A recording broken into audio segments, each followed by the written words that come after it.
people don't read. Black people don't read. They're reading the hell out of Diddy's documents, boy. We've got highlighters out, the whole works. People just like mess there.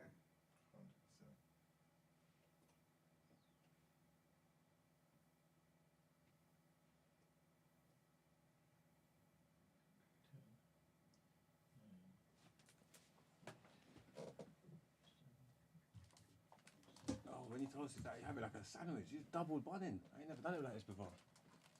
I thought that's how it's eaten. I have one slice and I eat them flat.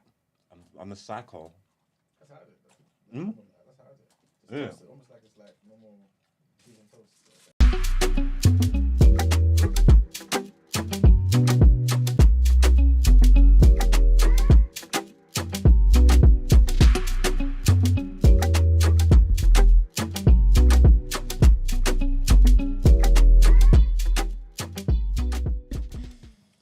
That is so funny, man. Good morning, people. Morning. It is Thursday, the 28th of, February, 28th of March. Welcome to TDA, the day after. Your favorite news platform and the home of popular culture as defined by the culture. I feel a bit taller today. Like you sitting down? No, I don't know. I feel like I just feel a bit taller. My brother was saying, actually, my brother said it as well the other day. But he was like, oh, I feel like you're standing on step. My mum was like, oh, she's wearing sliders. She's wearing sliders. I said, girl, don't be a hater. You're just sitting up straight on, that's all. Yeah, I think that's what it is now. You do look I like the taller in confidence chair, there. actually. Say again? You looked higher in the chair. I do, don't I? All right, love this. Got to pep my step today. Well, we'll introduce ourselves. All that being said. Morning, people. Double bund up on a Thursday. double buttoned up. That guy's a legend, you know. It's a double cheeked up on a Tuesday afternoon. It's your boy, 6 foot plus of pure temptation. Big Marsh from the east side of the bridge. Good morning.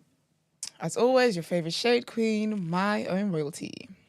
And they call me E-Man, the pro-black activist, TDA producer and news analyst. Melanin jam-packed. It's wonderful. Brent, how are you, sir?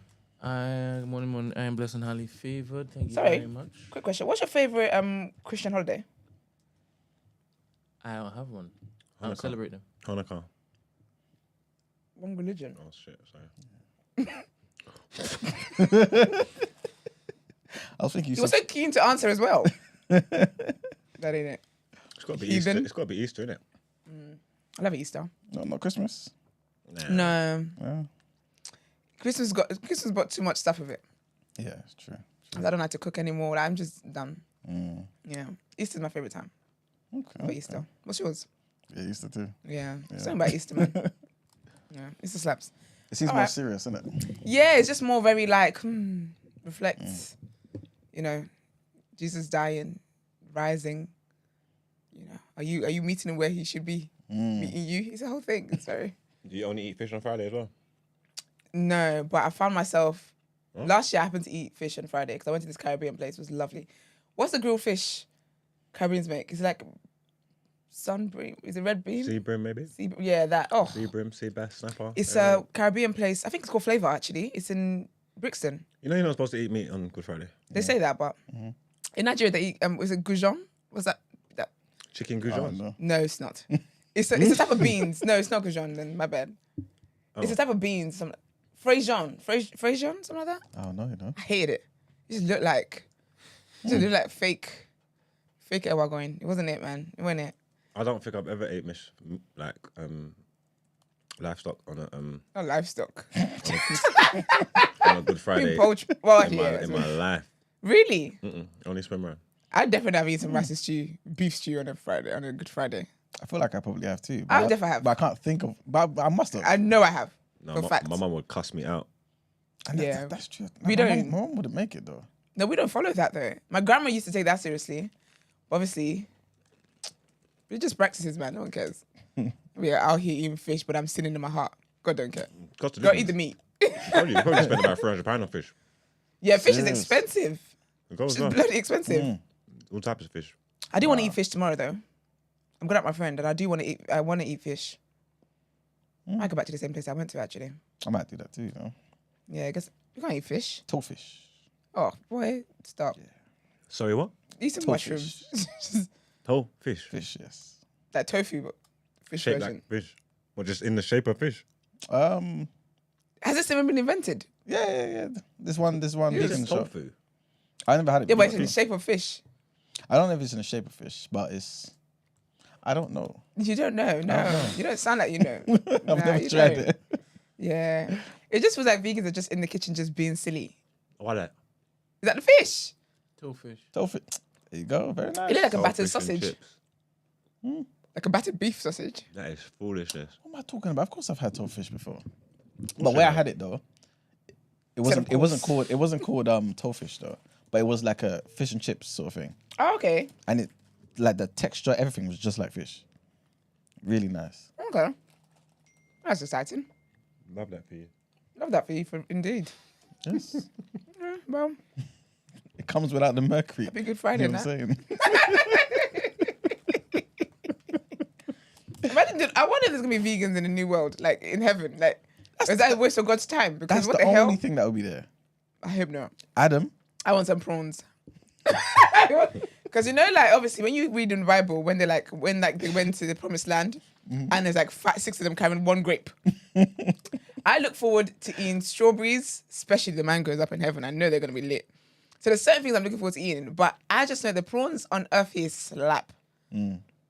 Ooh, imagine what they're like in heaven. weren't prawns one of the first things that God said, I don't want you guys eating? Your heaven definitely No. going to have fruit though, innit? Heaven's got to have fruit. No, because they ain't got animals. Because it's not the mine. ecosystem to graze the land for it to grow. You mind? You and Brent. No, but I don't want. There's something to do with the ecosystem. And everything has its place. It was no, but we said they If the don't. animals ain't there, I'm sure fruit ain't going to No, grow. no. We've got animals that are just soulless. So they can still do what an ecosystem needs them. They can still make themselves useful and produce the fruits that we need. Okay, no. I just said I just still want to see pigeons. No, I heard that. They ain't going to be there. What? Or rats either. Yeah, rats can't be there. That's wild. That's hell. Because apparently the devil sends rats. I've been down this rabbit hole. Yeah, no, he really does. I've been going down this rabbit hole. There's this lady, right? Her name is Sloan something. She's a psychic. She predicted Diddy's downfall. You've probably seen her clip around social media. That blonde white lady. It was 5 minutes long. I couldn't watch it. Oh boy, I've been watching her videos. They're like half. What? When she. Sorry, Esther. It's right, babes. Because it's 5 minutes long. You couldn't watch it? Yeah. I need the hard facts. I need the bullet points in. It was 5 minutes long. I couldn't do it. Let's speed it up. I think that I see her watching it. I looked at it. It said 5 minutes 30 seconds. I said, "Oh no." I kept scrolling. Why don't you just speed it up? You'd watch it in 2 minutes. I don't receive information like that. I told you I don't like it. Brent is stuck. He's confused. He's just Your looking brain at is me. stuck. No, Brent is no. just staring at me. No, I'm trying to process. You can watch movies, football, comedy, sketches. I'm really. When it has to do with like news or information, it would need to be bullet pointed. It needs to be something that I'm interested in. I could watch something that's 5 minutes. It needs to be something I'm interested in. All this foolishness that's going on now. You know, I don't like foolishness. I'm not really. I see it, but I don't try to ingest it. You know what I'm trying to say? So when it was there, it was like 5 minutes. I'm saying this is too long for me, for my bandwidth to be given this foolishness that much time. I can take the little quick bullet point stuff, but I'm not invested in none of this crap that's going on. I hate it all. Yesterday when we played the clip that was 4 minutes long, you were agitated. Which clip? Candy Candy so Sowens the and them. Jewish guy. Yeah, because you want to talk about black people. Yes, sir. You want to talk about black people. Yeah. It weren't because it was the length of the things. Because I'm done with the. Be people. Because this is our platform. I thought our platform was for about black issues, and every day you talk about. You know what? You don't think it's connected? I know, but I just want. You know what? All right. I love it. And I've done my assignment.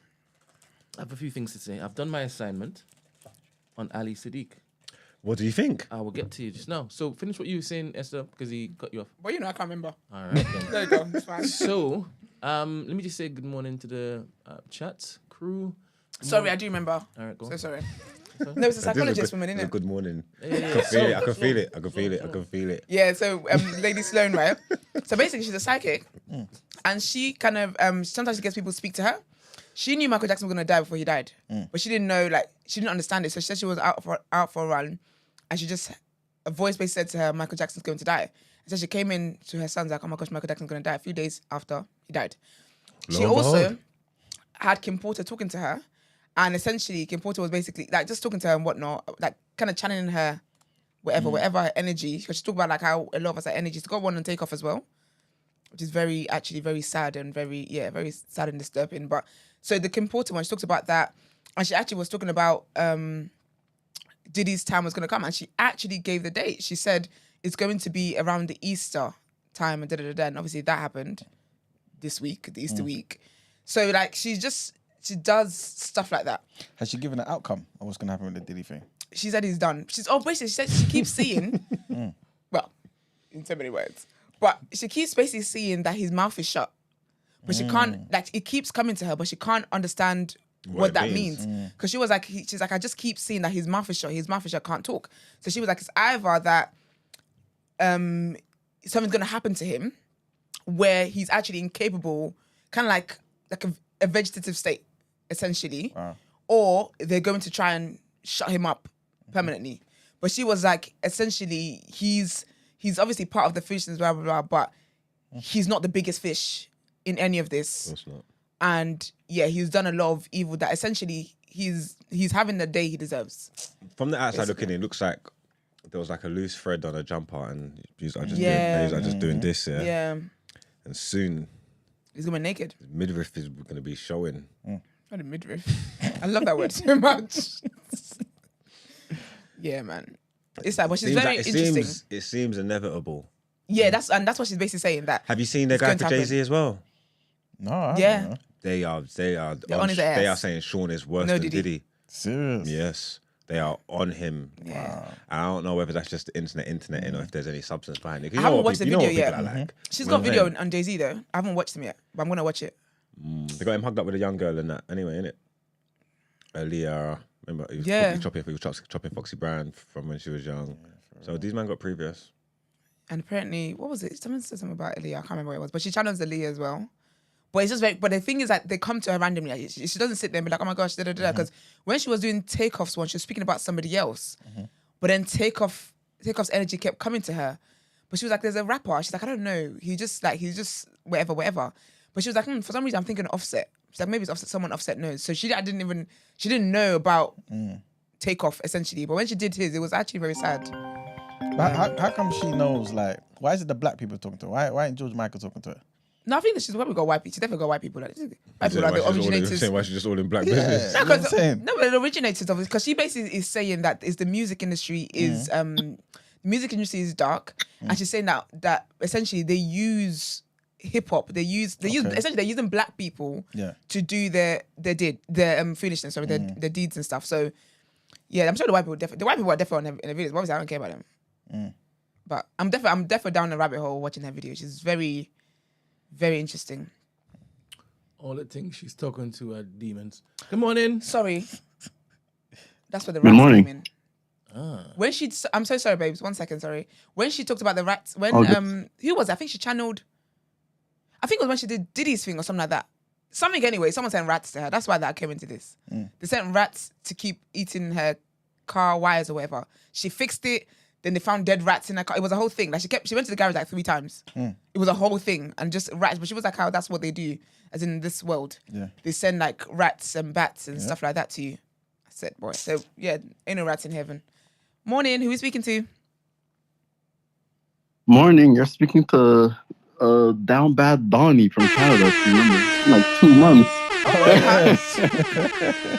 How are you? How's life? I'm well. How are y'all doing? We're good, thank you. All good, all good. How are you? Man really gave me the horns. That's crazy. I just want to give y'all a little update. VIP in it. First off, Brent, that was solid advice, telling me to keep her on the phone and talk to her intimately and whatnot. My G. Yeah, like a week later, she was in my part of town. Yeah, it was a fun time. And then, what's her name? Esther, you were right too. You were telling me, oh, you're stressed about her right now, getting wood in the cabin, in the woods and whatnot. But yeah. She'll be all over you, and like you'll be calling back saying, how can I get rid of this girl? I don't want to get rid of her. But you calling to get rid of her? I can't get off my phone. I wasn't here. I don't know what's going on.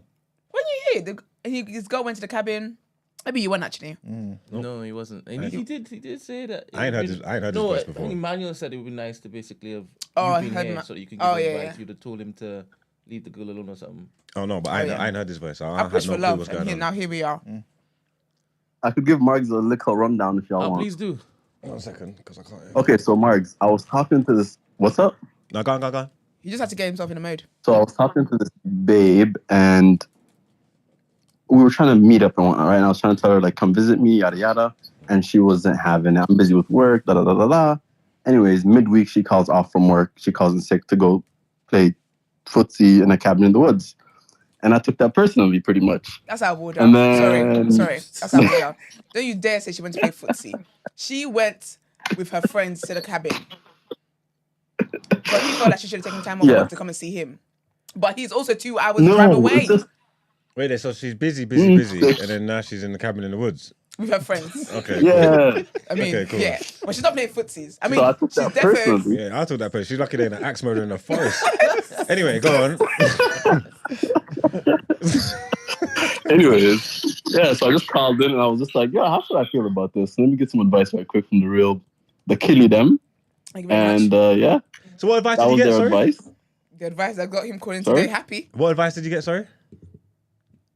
The advice was don't take it personally. She doesn't owe you nothing. Those are her friends and you're just some new guy she's talking to. And Brent pretty much told me, yeah, just keep shooting your shot, keep talking to her and whatnot, keep her on the phone, talk intimately. I think he meant phone sex. Because that's what I was doing. I didn't know what he meant by talking to her Don't always intimately on the say phone. That's what I did. I made her bust it open on the phone. So, did you chop in the end? Yeah. All's well that ends well, man. That's not all he wants, you whore. All's well that ends well. No, that's not the prize, sir. Nah, she can go to the cabinet anytime she wants. It's a cabinet, you know. Remember that future, man. Even if you hit it once, she's part of your collection, man. Oh, Lord. Mm-hmm. He's on the roster now. I'm disgusted it. at all of you are laughing. You're a married man. You ain't see like, I'm laughing up. Oh. You lot gave him good advice, though, man. That was good. So still the deal. So you guys still together? Are you like? What's the situation now? I think you're on to bigger and brighter things, you know. I think. Listen. Yo, Go on. You tell them. You tell them. Esther, what was it? What did you ask again just now? Yeah, I said that. How's Where it are you going guys now? at? Anyway, she What's ended the up. situation? She ended up coming here like a week later, Oh. and like she was here for 3 or 4 days. Oh. A bunch of sex. And like the day before she left, she's like, "So what are we?" And I was there like, She never said, so what are we? I don't know.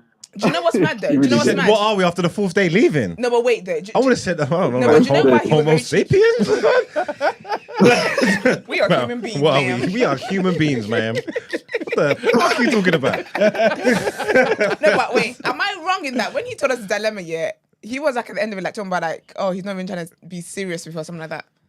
Or am I mixing that up with somebody else? Oh no, y'all said it was like right before Valentine's, and y'all were talking about do something for Valentine's, and I was just like, nah, you ain't getting shit. Yeah. He called in, did all of this, gave great advice, and talking about, oh, he's not doing anything for Valentine's Day. Wasn't that the Ferrero Rocher day? Yeah, it was, man. Iconic day. He's saved relationships ever since. She asked me, Okay, she asked so- me to pretty much make her my girlfriend on like the 11th. And then like the day before Valentine's, I was just like, I gotta start a fight. I can't be out here in a relationship on Valentine's. Third day into the relationship and it's Valentine's, impossible. I said I can't be in a relationship for Valentine's. You I hear that, cheat. man. That's tough. Not a new one, anyway. What, that? I Valentine's? know we're moving Who too gets into fast. a relationship Valentine's week?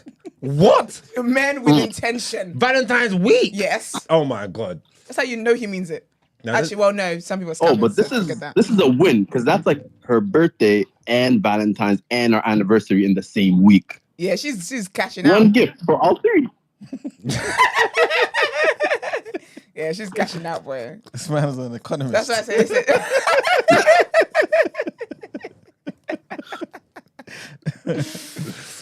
Okay, so where you guys at now? When she said all of that, so you Dating. said you don't want to. What did you say? How did you get out of that? Of what are we? Honestly, I was just like, shit, what you want to be, baby? Oh, I put it on her plate and she's just like, I want you to make me your girlfriend. I was just like, all right, say less, you're my girlfriend. That's it. is she though? And then like 2 days later, I was like, babe, I feel like we were moving too fast. And then after that, I was like, came back like, yo, So I what? think I Like, love wait. you. So she asked you this on the He walked it 11th. back, he walked it No. back. Wait a minute. She asked you this on the 11th. You told her on the 13th before Valentine's Day. Yeah. You told her before Valentine's Day that you're moving too fast. Pretty much. But this is why this is why you can't ask man stupid questions because we'll just say He didn't stuff. have to say anything. He just had to. All that said was, you know what? Let's have some time to think about Ask it. stupid questions, get stupid answers. That's not the quote. The quote is play stupid games, win stupid prizes. Don't be remixing shit for your agenda. Okay, so how did that go on the 13th when you broke her heart a day before Valentine's Day? Did you make Valentine's plans with her? Sorry? Oh, you can't hear me now. How did that No, I conversation go on the think I was 13th? in- And did you make Valentine's Day plans with her? No. I wasn't gonna go all the way there. That's too far still. She's coming here tomorrow though, so Shut we'll up. make it up. Shut up. How can you say it's too far? But when she was saying it was too far, you were confused. Now it's too far for you to have done Valentine's Day plans. Oh, I women. don't like traveling in. I like my home, you know? She liked the I like cabin. home base.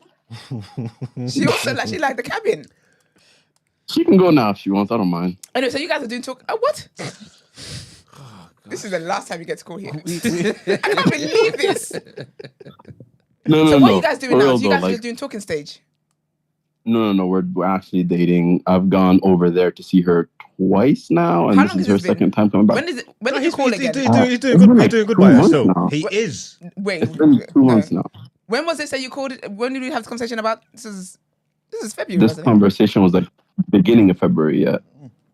So it's been over 2 months now. End of March, he's still seeing her. He's taking the time out to go down there. Okay, but are you gonna? hours and Do things. you want to be in a relationship with her then? He don't need to. He's saying it. We are a relationship. We are. They got a No, meaningful you're relationship. not. You're it's not. It's not. They have a relationship. All forms of connections are relationships. No. Don't And it's get meaningful. technical. You It's know just- exactly what I mean.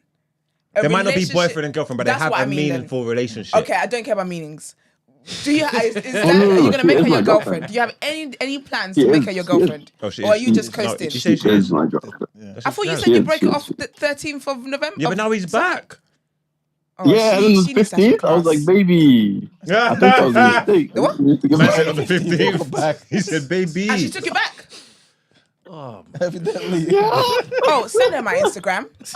Send her my Instagram. You're gonna be single by Saturday. By the time Jesus rises on Monday or Sunday, you are going to be single. Man. Oh, women. Oh. So were you calling to give us an update, or are you calling about another dilemma of another woman? Because how dare you?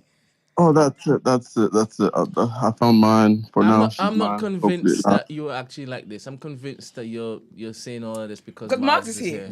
I don't think you want this No, life. I I don't promise think you you not. live this I life. Settle promise down. you. You want to make cupcakes and Okay, you know Tuesdays, what's that's what I think funny? you want to do. You know what's funny? The 13th was actually her idea. She's like, you know what? I feel like I came on there too fast, and we Oh, should walk boy, it back. And we bye. did. Now you're remixing. I'm not it. even kidding. I promise you, I'm not even kidding. Why didn't you say that the first time? Wallahi, and all that. He said, wallahi. But yeah. Now you know that don't mean nothing to me. You say shit. People say On stuff jaw. all the time. I said, on jar. All right, fair, I hear it. Oh dear. Thank you very much for the update, though. Yeah, Yeah. man. Let us know your next stage. Have a good rest of y'all's day. All right, lovely. Right. Take Invite care, out to the wedding. Don't worry. Peace. You better be paying for those flights. mate. Oh yeah, is it gone? He's out of it. Ah, it's Yeah, gone. it's gone. All right. Good morning, everybody in the chat. Good morning, y'all. It's a lot now, isn't it?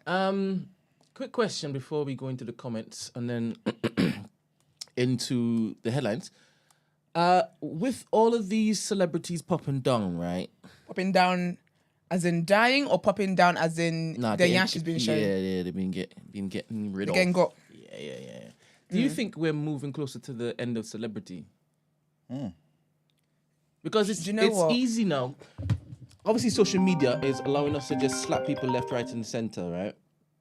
And malign people. Yeah. We made now Meek look like a potato. Well, he made Meek? himself look like a potato. You make meal. Yeah. Oh, he been looking like a potato when he was in chips out his ashy little knees. Like, Good morning. he did that to himself. Good morning. Morning, Saleh. How are you, love? Good morning, people. I'm very well. How's everyone? Good, thank you. All good.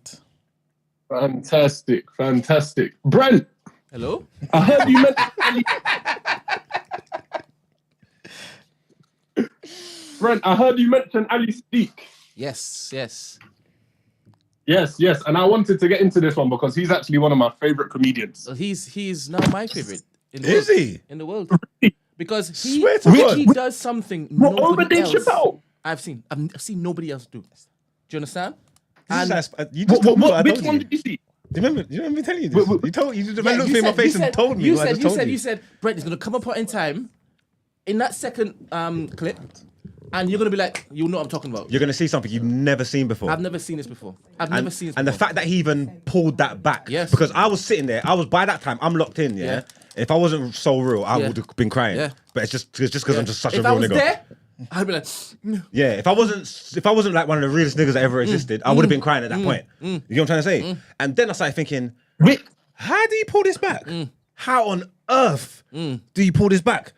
honestly, when he got there, I'd already clocked that he's a type of person he can run you through the emotions whilst there. So I didn't fear that he would put it back. I knew he would put it back. I knew he would, And but it I would've wanted just to taken see one how. line.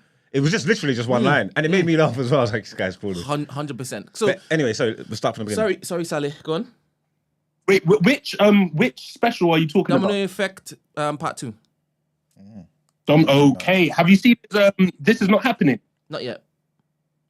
Oh, on YouTube, if you search "This Is Not Happening," Ali Sadiq, I think they're like 3 or 4 short clips. I think that they're like 12 minutes long. But his style, The comedy store stories you're talking about.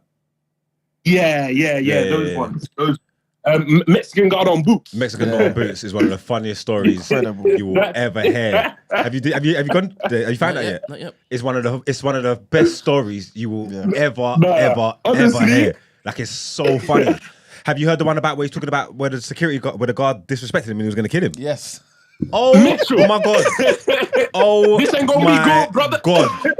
Brent, you got more research to I'm go looking forward to. to all this. Sorry. Oh my God. I'm even vexed now that I can't even chip in right now. Because So- he was Crazy. not. The fact that he's told that got story some in a room homework. full of white people, yeah, and he was being serious, and the things that he was talking about, and they just.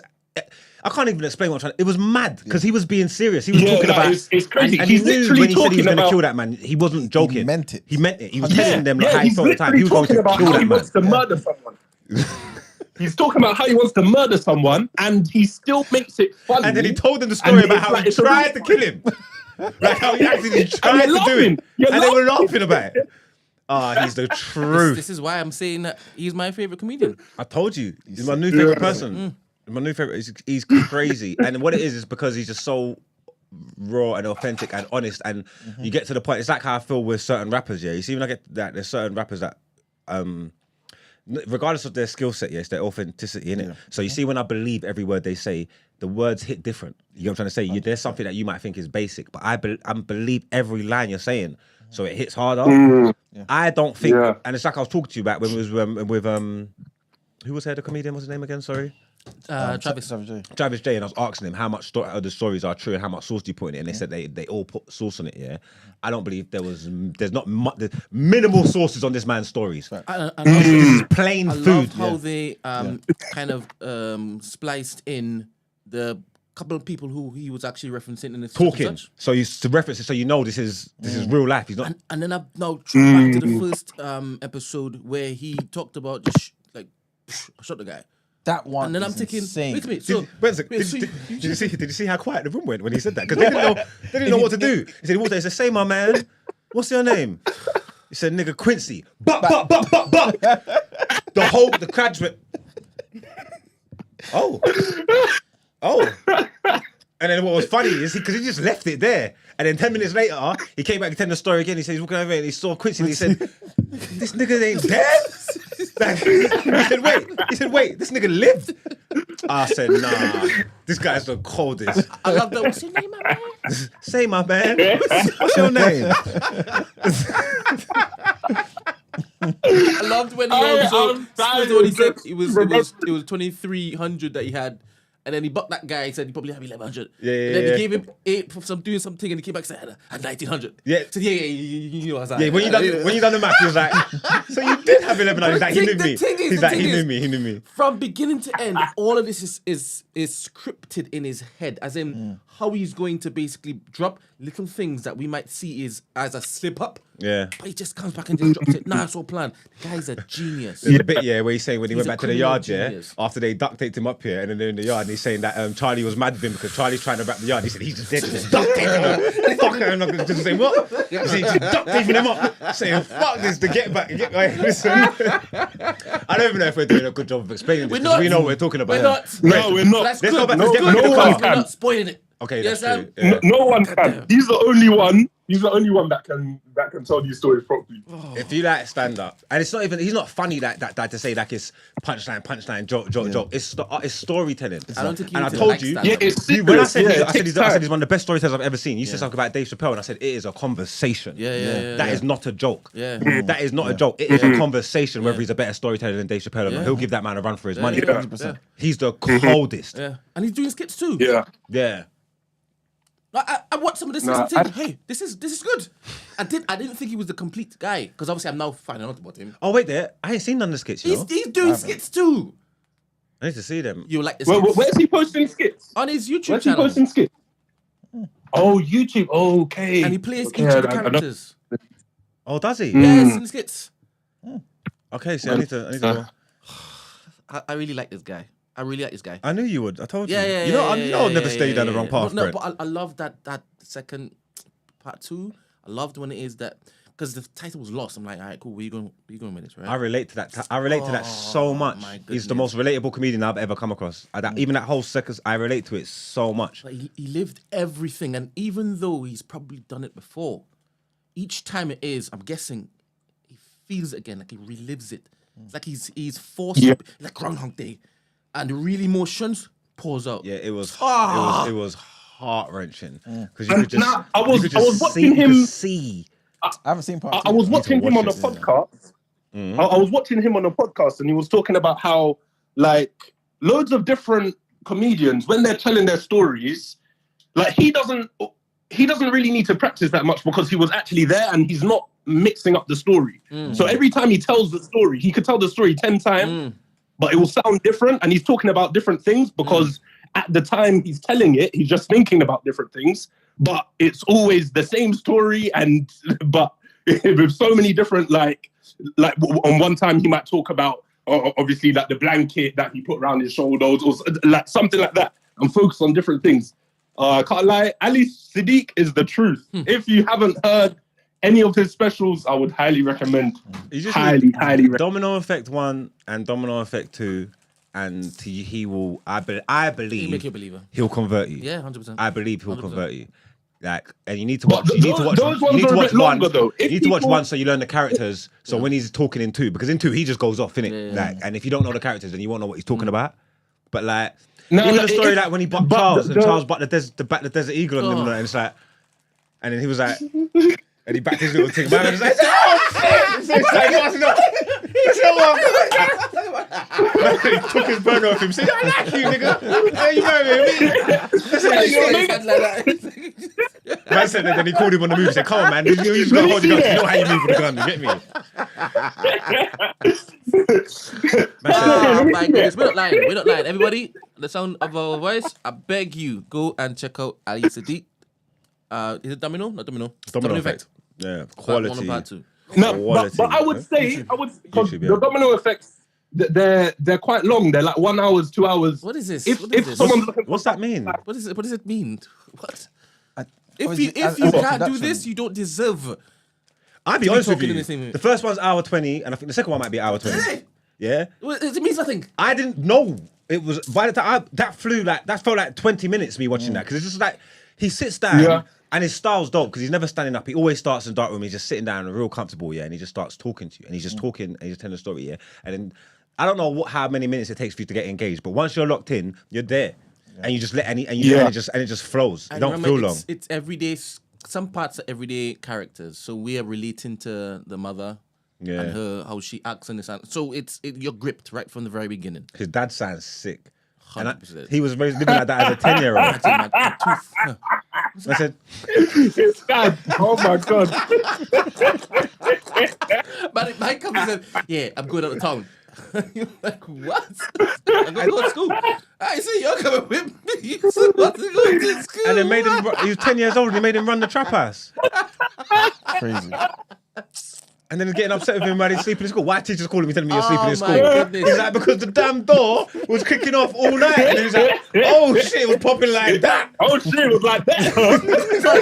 Is it we don't hope you hustle? Is that the line? Yeah, we don't hope you hustle. We don't hope you hustle. Yeah. Dad told him, man. Don't The guy hope. had a toothache and he gave him coke. There's too many parts of that. What about when he banged the cracker dude to pretend to be his dad to get a car? Yeah. One job and he's like, ID. Even the story about when he lost the girlfriend. That was sad, you know? Yeah. That was sad. Yeah, it definitely was. Because he explains his behaviour. And you're saying, and they just took the girl from him. He's saying, listen, this was the only reason I'm doing well in school. Yeah. Even the little things like when he uses the stage as like his set, right? When they caught him, that last job where he was like, hey, this is the police. And then they caught him. And then he picked up the chair and he walked around the stage. And they said when he caught him, they didn't miss anything. So he bumped into it, and he just did it like nobody missed. I'm picturing that. I'm actually picturing it. I can't stress how wavy this fella is at storytelling. I just keep your interest just locked in. He doesn't miss a beat. He doesn't miss a beat. Every single intricate detail is just, I need this. And then obviously you sit down and you listen and there's jokes and but then there's a point when you sit down and you think, this man lived through this. Yeah. Like, this is his life. You know what I'm trying to say? He's glamorizing it, to be honest. Not really, no. Because he's saying, I know it's bad. Yeah, no, he doesn't glamorize it. He just keeps it real. Man said last year I was in Target with my mum. And I remember me saying that's how I know I hold grudges. Yeah. And I said, Mum, go outside. Yeah. You get me? Go outside. I'm saying, what, still? That's the same, man. What, in the Zimmer frame? I'm glad you like that, Brent, because if you didn't, I would have been, I don't know what I would have thought. Nah. You can't put that in front of me and then rate me and my recommendations afterwards. You should cut me off immediately. Yeah, I don't know what I would have thought. If you didn't like that, who are you, right? It would have been. Yeah, not friends. That would have put a strain on our relationship. 100%. 100%. No, thanks, man. Obviously, it's Travis that really started it. I have to give props to Travis because he said Travis told you, Ali Sadiq, and you're like, Top 5. let me check him out. You know what it was? You know what? I will give it to Travis, but that's not what it was. You know, I'll tell you what it was. It was Godfrey on Shannon Sharp. That's what made me. I finished that and pressed the button. And then the confirmation. Yeah. Okay. But he did start it. But it was Godfrey that made me, because the way he was talking about it, I said, and it probably was thinking, my man said that as well. So you know what? I need to do this. Yeah. Also, you hadn't seen him before Travis Jacob. Who? Ali Sadiq? Yeah. I'm new. I'm not aware of his style. I don't know this person. My eyes. This is a revelation. Okay. You know what I'm trying to say? I don't know nothing. I don't know nothing about nothing. It's like Christ. There was before Christ and after Christ. You know what I'm saying? I didn't know nothing. I heard his name float about, but I've never seen none of his work. Couldn't tell you what he looked like. Would have walked past him in the street. You get me? Yeah. And then I went and done it, and I wasn't disappointed. And now I would watch every piece of content this man's ever done in his life. Yeah, because he put any interview, any podcast, anything. You get me? There was a little clip I saw online. It's like 1 minute, right? Where it's titled like "Don't film my set" or "Don't film me," whatever. Oh, it was the Nigerian man. I think so. Yeah. And it's like, what are you filming? Obviously now I have an idea of his character. Yeah. And I'm thinking, what's gonna happen? So in the same breath, he could be entirely hilarious, but just absolutely frightening. Because after that thing that happened, which I'm not going to spoil because you don't need to see it, but that's when, and then when he starts talking about it, when he's saying that after that in the streets, I was a monster. Yeah. And just with the, that he's conveying, you're just looking at him and you can see the monster. You can say like, You This could is see it. because he, without saying it, without incriminating himself, and I'm listening to thinking about how he's lived and what he's gone through versus his 10. I'm looking at this man. I'm saying, you got bodies. Like, even if it's at least one, I know you're smart enough not to go on stage and do that. Listen, he's got bodies, at least one. Allegedly. I'm alleging it. I'm certain. Wait, but You say you're certain he has, isn't about it? that. I'm certain he has. He's got a body. He's crazy. I swear you spoke that before though. Nah. And at least, I ain't seen that. I see him talk well, about I've heard him talking about like shooting people, but yeah. But that story- and obviously, my man. Yeah, that story that he told when he shot my man, he clearly lived, didn't it? You get me? But Yeah, he was didn't still finish the story about the duct tape Negroes in the trunk. what he done with them? Yeah. Kinda, And with yeah. his temperament, I don't know if it easy just tied him up and left him. Left him in the trunk. I don't think.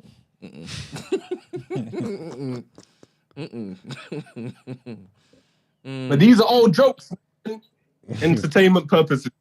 Yeah. Thank you very much, Sally. Thank you guys, man. Everyone have a fantastic day. You too. You too. Sally. Yeah, bye. All right. So can we just read out the comments? We will do a topic of the course day we with the can. whole death of celebrity next time. Oh yeah, that'd be a good one. All right, so from Spotify, Mr. Curtis Jackson says Esther said, "You people that get the cheese in the crust are just so greedy." It's about the pizza. I was just gonna ask you several things, but That's all right. you, all right, toast. How do you toast and cheese? How do you have it? If I were to have toast and Oh, cheese, so you don't eat toast and cheese, right? I don't eat cheese. All right, okay. Obviously, you say that you have it singled up. What? Cheese on and toast? Yeah. If it was just, it depends. Am I having a cheese sandwich or just cheese on toast? Yeah, because that's a sandwich. Yeah, When if, it's double bun up. if I'm double bun up, it's a sandwich. So if I'm having a cheese sandwich, I'll make a cheese sandwich. If I'm just having cheese on toast, I would butter my toast, put the thing in it and grill it and melt the cheese on top. And it's just cheese on toast. I have, so in my head, that only works when you're doing like beans, because you have to put the beans on top of it. I've never understood anybody telling me they do toast and then put cheese On it. and not close it.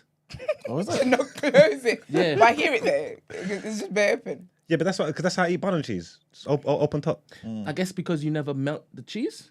That's probably true. Maybe. Oh my gosh, you just have cheese cold. Yeah. I melt the cheese when I have it when I used to have it with bun. How do you do that? I'm doing it all wrong. That's the first time I've ever had toasted bun in my life. I promise you. I have it plain straight butter. So it's not even warm. The butter don't even melt. You can see the butter on it. That's scary, you know. And then cheese. And it's all cold. That's just how I have it. That's how I've always done it. I don't know. Nah, it's You're better when it's uncultured. warm. That's very wild. It's cold.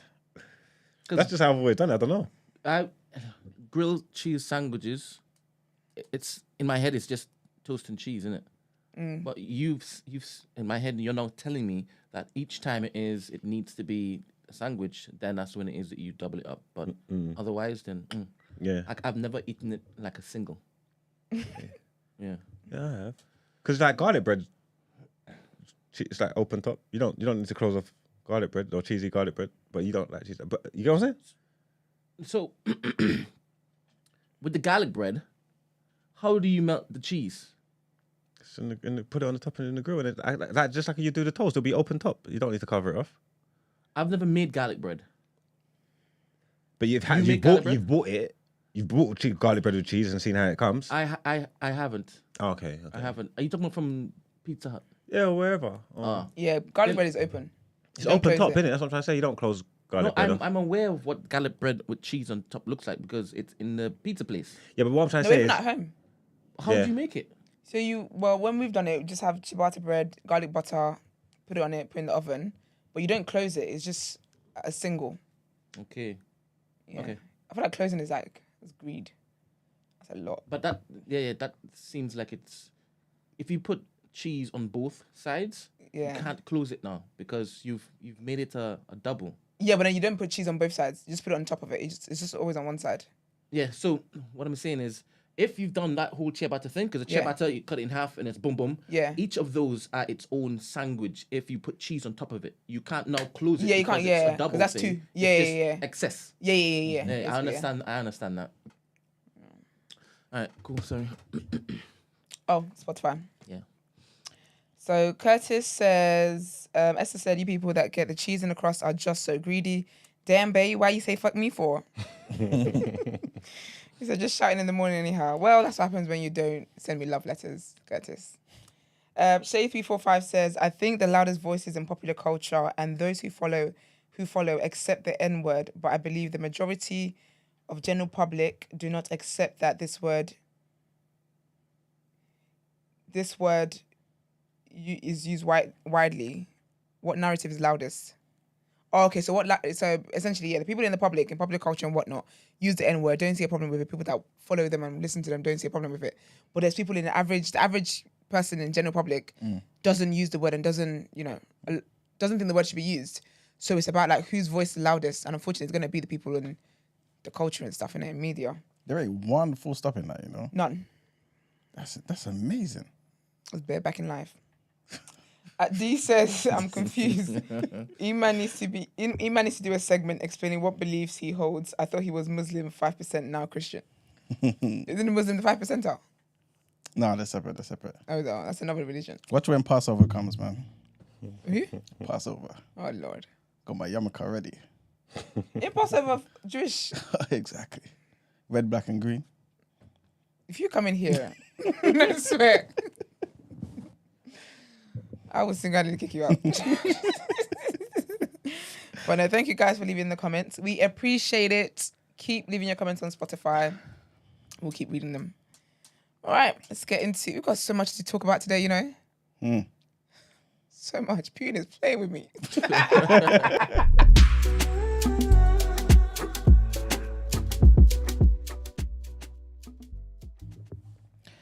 All right, guys. So our first headline: the Republic of Ireland will intervene in the case against Israel under the Genocide Convention at the International Court of Justice. What is that white thing? Oh, is it mic? Okay. Oh yeah. What is it? Thank you. The ICJ has been asked to consider whether Israel is committing genocide against Palestinians in Gaza. Israel rejects the allegations as baseless. South Africa brought the case to the court, which is the top court of the UN. Ireland's Deputy Prime Minister and Minister for Foreign Affairs, Michael Martin, announced on Wednesday that he had directed officials to commence work on the Declaration of Intervention under Article 63 of the Statute of the ICJ. Interventions by state parties under Article 63 do not take a specific side on whether genocide has been committed by Israel. Ireland will not be asserting if genocide is being committed, but asserting its interpretation of the Genocide Convention. Next headline: a dam inspection report has found multiple failures in the Home Office system for awarding care workers visas, including 275 certificates of sponsorship granted to a care home without its knowledge and using false information. The report found a whole regime of allowing care homes to sponsor visas to bring in workers from overseas was shocking in its implementation, and the net effect was a system that invited large numbers of low-skilled workers to the country who are at risk from exploitation. The report was produced by David Neal, who was sacked as the Chief Inspector of Borders and Immigration last month after he was embroiled in a row with the government over concerns he was raising about the Home Office. The Home Office published 2 outstanding reports from Neal on Tuesday, including a scathing verdict on its sponsor licensing regime for care worker visas. And our last headline: Labour will pledge 1,300 more officers to boost London's neighbourhood policing. This is what Sadiq Khan has announced. It will be a mix of warranted police officers, community support officers, and special constables. But his opponents claim that he has failed to meet existing recruitment targets and then forced to give back tens of millions of pounds to the Home Office. The Met Police Commissioner warned recently that the force was forecast to have 2,600 fewer officers next year. Officers are retiring at a faster rate than new ones are being taken on, down to a combination of general recruitment problems in the public sector and extra vetting prompted by the review that was done by Dame Louise Casey. Sir Mark Rowley also told a committee of MPs in April last year that the force had missed its recruitment target in part because the reputation of the organisation at the moment basically was all over the place. And that's pretty much it for the headlines. All right, let's get into our topic of the day. What are you saying?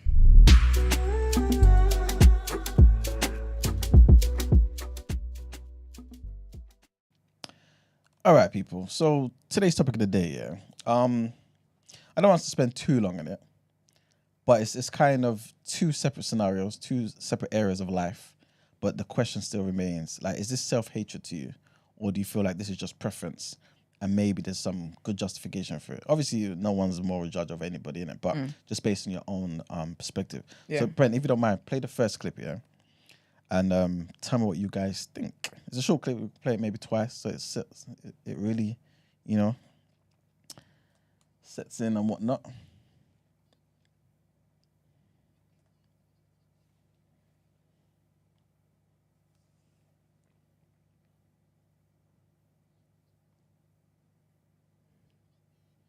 Ask where are you from? Yeah, right. I'm from South Sudan. Okay. Yeah. Okay.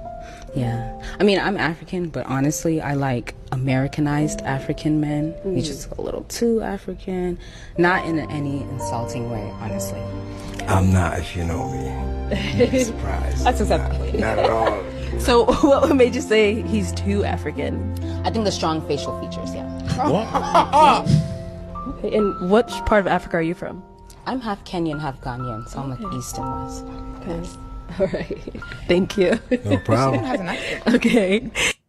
She even May I has a Ghanaian ask accent. where are you from? I actually watched Yeah, that because one of the I'm clips. from South Sudan. Okay. Yeah. Okay. Yeah. I mean, I'm African, but honestly, I like Americanized African men. He's just a little too African. Not in any insulting way, honestly. I'm not, if you know me. Surprise. That's acceptable. Not at all. So, what made you say he's too African? I think the strong facial features, yeah. How do you Americanize your facial features? And which part of Africa are you from? I'm half Kenyan, half Ghanaian, so I'm like East and West. Okay. All right. Thank you. No problem. She said, I'm African and half Ghanaian. She even has an accent. I actually watched this thing because I think one of the clips went viral and I thought, oh, I'm intrigued. Let me see what these, because I've seen too many of these kind of videos going about. Is that the 20-1 stuff? Yeah, when the Is that girls what that are is? going trying to get a guy. For Isn't the it? guys and the girls? Yeah. Okay, yeah. It's actually, that episode was funny, but I didn't see that one. But so halfway through, I kind of understood what you were saying Okay. in terms of wanting someone who is, I guess, not like kind of exposed to Western culture. You're African, but you're exposed to Western culture. I feel the same way because I don't want to be someone who's completely traditional. I wouldn't anyway, but it's not my story in life. That's not what God intended for me. Oh, But- sorry. And then where would facial features come into that? That's what I said, but Yeah. didn't get there yet. Let me get my butt. No Diddy. But with that, so I thought that's what she was going with it. But then I thought, you haven't, like, how do you know he's like a traditional guy? You haven't asked him a question or anything like that. Are they in So- America? Yeah, the Americans. So how do you know then, how can you say then his facial feature? So what is that, Afro-Semitism? I don't know, what is it? Yeah, that's all of that. African, man. it's everything. All the isms. So yeah, she's wild for that. Afro-Semitism, I think. She's wild for that. Marks, Brent, what's your thoughts, man? What's your what's your thoughts? Yeah, I mean, I'm stunned because I understand they're in America. I think she's colorist as well. I'm guessing he was born there and stuff. I'm guessing he's an African-American man, right? No, he's African. He's African. Oh, he lives in Africa. No, but he's immigrated. Yeah. Oh, Because does he have accent? Yeah, he does. I didn't hear it. But it was only small, so he probably been in America for a No, while. I heard him saying full sentences. Oh, is it? In other Okay, videos, cool. yeah. Oh, so he's not American. No, he's not. No. Okay, cool. So, And he's got like 2 baby mums. ah, Yeah. But she didn't get there. She didn't get there. So I feel like maybe leaning on the his fake accent and stuff and the features- fact that he's not American just influenced her, and then she just said that. Yeah, but saying someone's facial features is wild though. It is wild because Because her facial feature gives Ghanaian and Kenyan. I don't Her know. feature's the same. Or she's getting at. I think it must just be because she knew we weren't American, and that influenced her to say that. And she was just looking for reasons, because there'll be African American men that look exactly like him, and will be born there, Yeah. and then that will be what she's after, if that makes sense. So Yeah. I don't know. If What's that guy's name from Girls Trip? Beautiful man. Ghanaian guy. It's not Boris Kojo. Is that Boris? But if he was the one, if he moved her, she would definitely be saying yes. And he looks like he's a Ghanaian guy. He looks like he's just fine. But he looks like he's got African features. So do you get what I mean? So I think with him, I think maybe it was the accent maybe that threw her, but she's got a Ghanaian accent as well. So that's funny. Yeah, man. When I saw it, I just felt sad, man. Doesn't she have African features? She does. She's half Kenyan and Ghanaian. So how does she feel about herself? Maybe she thinks his features are more rough, innit? I think the accent. I think it's the accent. Mm. I think the accent. I think the accent makes you think the features are louder than they actually are. Yeah, because I can't see what the issue is. Obviously, I just saw a black man. I thought he was American. I didn't know the difference. I don't know where he comes from. You know what I'm trying to say? So I think obviously I'm speaking for her and I ain't watched the show or nothing. But I just think the fact that I just think the fact that she knew he was actually African and not African American is what influenced her to say, "Oh, nah, not you." What's Saka saying? She says, "I think not Saka. Saka's big sis. Saka wouldn't say this. I think throwing those words on her based off her preference is a bit too extreme. Some African men are a lot. They'll look you dead in your eyes and they'll say, I'm an African man, I can have 2 wives. But he didn't say What's that. that got to do with his facial features? Thank you very much. That. I don't understand what we're doing here. Because you know, basically, in that show, they get to a point where you get to ask them questions and whatnot. That's how I knew the guy had 2 kids and whatever else, They hadn't gotten to that point. Yeah, but don't use your disdain for African men to make these Do you know points. what I mean? What's that got to do with his facial features? Exactly. Let's address the issue here that we're talking about. She said he's got the African features in his face are too strong. It's just too strong for me. So whether he's got 10 wives or whether it doesn't doesn't matter know. what he is. She He doesn't could have know. been. You get what I'm trying to say? She doesn't know what he believes in. She doesn't know if he believes in 2 wives. Doesn't know if he has any wives. Doesn't know what his situation is. All she did was see him and said, "Oh, just African features too strong." I don't know, man. I think saying someone's African features too strong is wild because that's like seeing a black person and then you're like, "Oh, your nose is a bit too black for me." But a lot of people, That's a lot wild. of black people feel like that. Of a lot course. of black people, because obviously the beauty standards are Europeanized, isn't it? Yeah, 100%. So then when you're bombarded with a look and see what the things that you deem attractive, when you fall into them European beauty standards,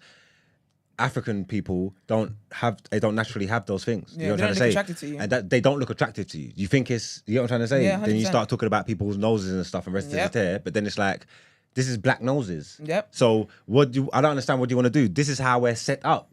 You know what I'm trying to say? So if you can't find any beauty in that, you're never gonna. Nope. There's nothing we can do. You're gonna have to change your nose like Michael Jackson. There's nothing you can do. If you look at a big nose and it repulses you, there is nothing you can do. Some people, black people, African people, we have big noses. Some of us. Yeah. P.S. That's a feature of black people. Big lips, noses, stuff like that. And like I'm trying to say, so if you can't find any attraction in it, then you're screwed. And that's why a lot of people won't they outside their race and stuff like that because they don't deem black attractive As beautiful, as beautiful. You get me trying to say? They can't see the beauty in it, and that's what the problem is. Word. And just while we're here, just because we're around the subject, all you guys that keep getting fillers in your little noses, trying to make them look long and shit. Hate love. How does that work? They basically inject like certain parts of the bone, and it basically like Make it thinner. it's like a weird thing, but is it really thinner though, or is it just long? Yeah, I've tried to have the conversation with certain people before. Like, if you're making comments on a girl's nose and stuff like that, and I'm saying that she ain't gonna be the only one with a nose like that. I'm saying like, this is how we're set up. You know what I'm trying to say? Like, if that's a big issue for you, like you don't understand. Yeah. Like, you don't get it. You know what I'm trying to see say? it. Like you actually can't see. It's self-hate, in my opinion. Yeah. I think self-hate has there's a level to it. There's levels to it. But I feel like seeing black noses and stuff like that is levels of self-hate, man. I feel like that was self-hate. You seeing somebody and saying you don't like them because they've got... She didn't say, I don't find him that attractive. That would have been fine. Hell of people say down there. Some guy was wearing all black, talking about he don't want his girl wearing all black too because if they go out, they're just both in black. That was the reason why he didn't like the girl. Fair enough, innit? Because outfits can be taken, but fair enough, whatever. She didn't say, I don't find him attractive. I'm not just attracted to him, or he's not my type. You could have said that, but you said your African features are just a bit too much for me. That's flipping self-hate. Nah, man. It's crazy. That's wrong. Suck a big assist, man.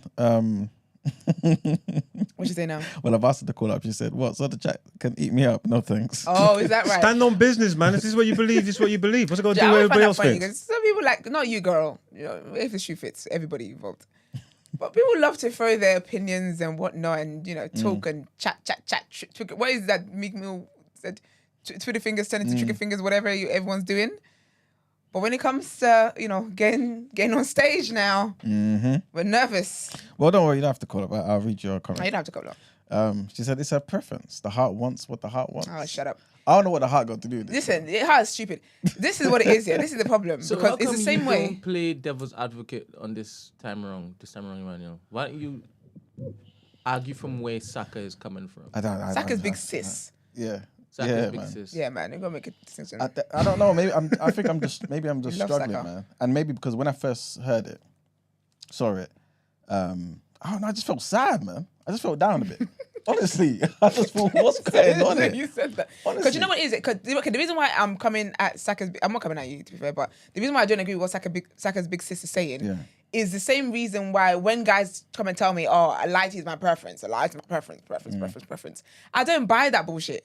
I don't buy it, especially when it is, because you know what, you can have your preference without talking down other people. So if you're saying you like light-skinned women and you start talking down on dark-skinned women, saying, oh, they're not that attractive, they're not that this, that's a form of self-hate. So with this girl, if she had just said, I don't find him attractive, no one's going to beat you. But the fact that you have to say that his features are too African for you, As an African what does person, that that mean? is crazy. The thing is, What does that mean? in my head, she sees her in him. Yeah. She looks in the mirror. She doesn't like how she looks. Word. Right? Yeah. She wants things changed, and there's hatred there. Yep. And that over the years, you're not going to basically go for that. I believe that she wants to basically say the quiet things out loud, and she kind of did. She kind of did, but I think she wants to say even more. Even than more. That. She's thinking even more than that. Yeah, because you know, like it's like when people are like, oh, it's like sometimes say it's a black person and they're like, oh, I want to have a baby with this person so my baby can look like this. Yeah. Because you don't want your baby to have very Afro kinky hair. You don't want your baby to have these certain features. It's the same thing. So yeah, I feel like she sees herself in that guy. Because how are you gonna ask where you're from and even saying Kenyan Ghanaian, there's an African accent there. Girl, bye. Them people like that Nana woman from GB News. Yep. Same bloody difference. Yeah, And she will 100%. resent every single black person that resembles her. Because somehow it's their fault that she looks the way she looks and she doesn't have a life that isn't bitter. There's no preference. I hate when people hide behind the preference argument. Yeah. I think it's so weak and it's just so. I think it's just it's rude that you think that is a good enough argument to present to somebody. Like I'm not dumb. That's not preference. That's self-hate. What's the other thing that I did earlier this week? When you said about Yeah, when I said, when I brought in the use of the N-word, right?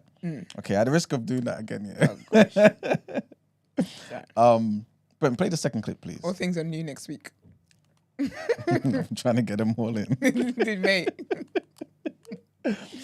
And the question pretty much is, I wanted to use this clip for something else. Mark's gonna start laughing. But I just thought, you know what? This is linked to that.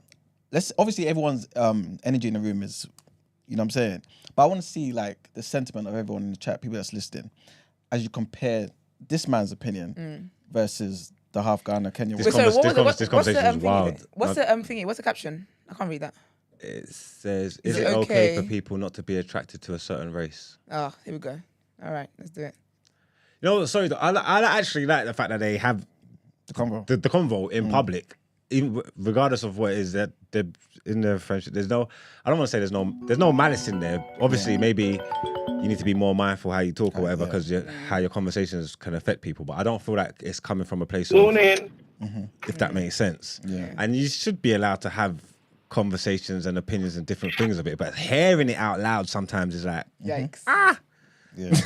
Hang on. I'll see what I felt. all right, go on. Sorry, morning. Morning. Who's speaking to you? Morning. Yes, Christy. You know, BOE. Oh, you already know. Morning, girl. Right, Morning. listen. I hope you're ready. Listen. Listening. Hey, no, Christy. I wanted to watch this. Wow. Christy, watch this clip and then call back, please. No, don't call back. Just What extend clip? Oh, yeah. She can't just do it on real time. Or we should be able to hear it. We should hear it. Are you using the same device that you're watching this on? Yeah, I am in the car. All right, so I can play the clip, right? Or does she need to watch the clip as well? I wanted to watch it because I wanted to see All right, who's then talking and what's been said. And Lock stuff. off and call back. Call back after the Okay, clip. I'm cool. Okay, all right. More of him. Love that. All right, Let's go, Okay for people people. to say they're not attracted to a certain race. let me start again. Wait, let's start again because there's a delay in it. She needs. Oh no, she'll be all right. I think it's okay for people to say they're not attracted to a certain race.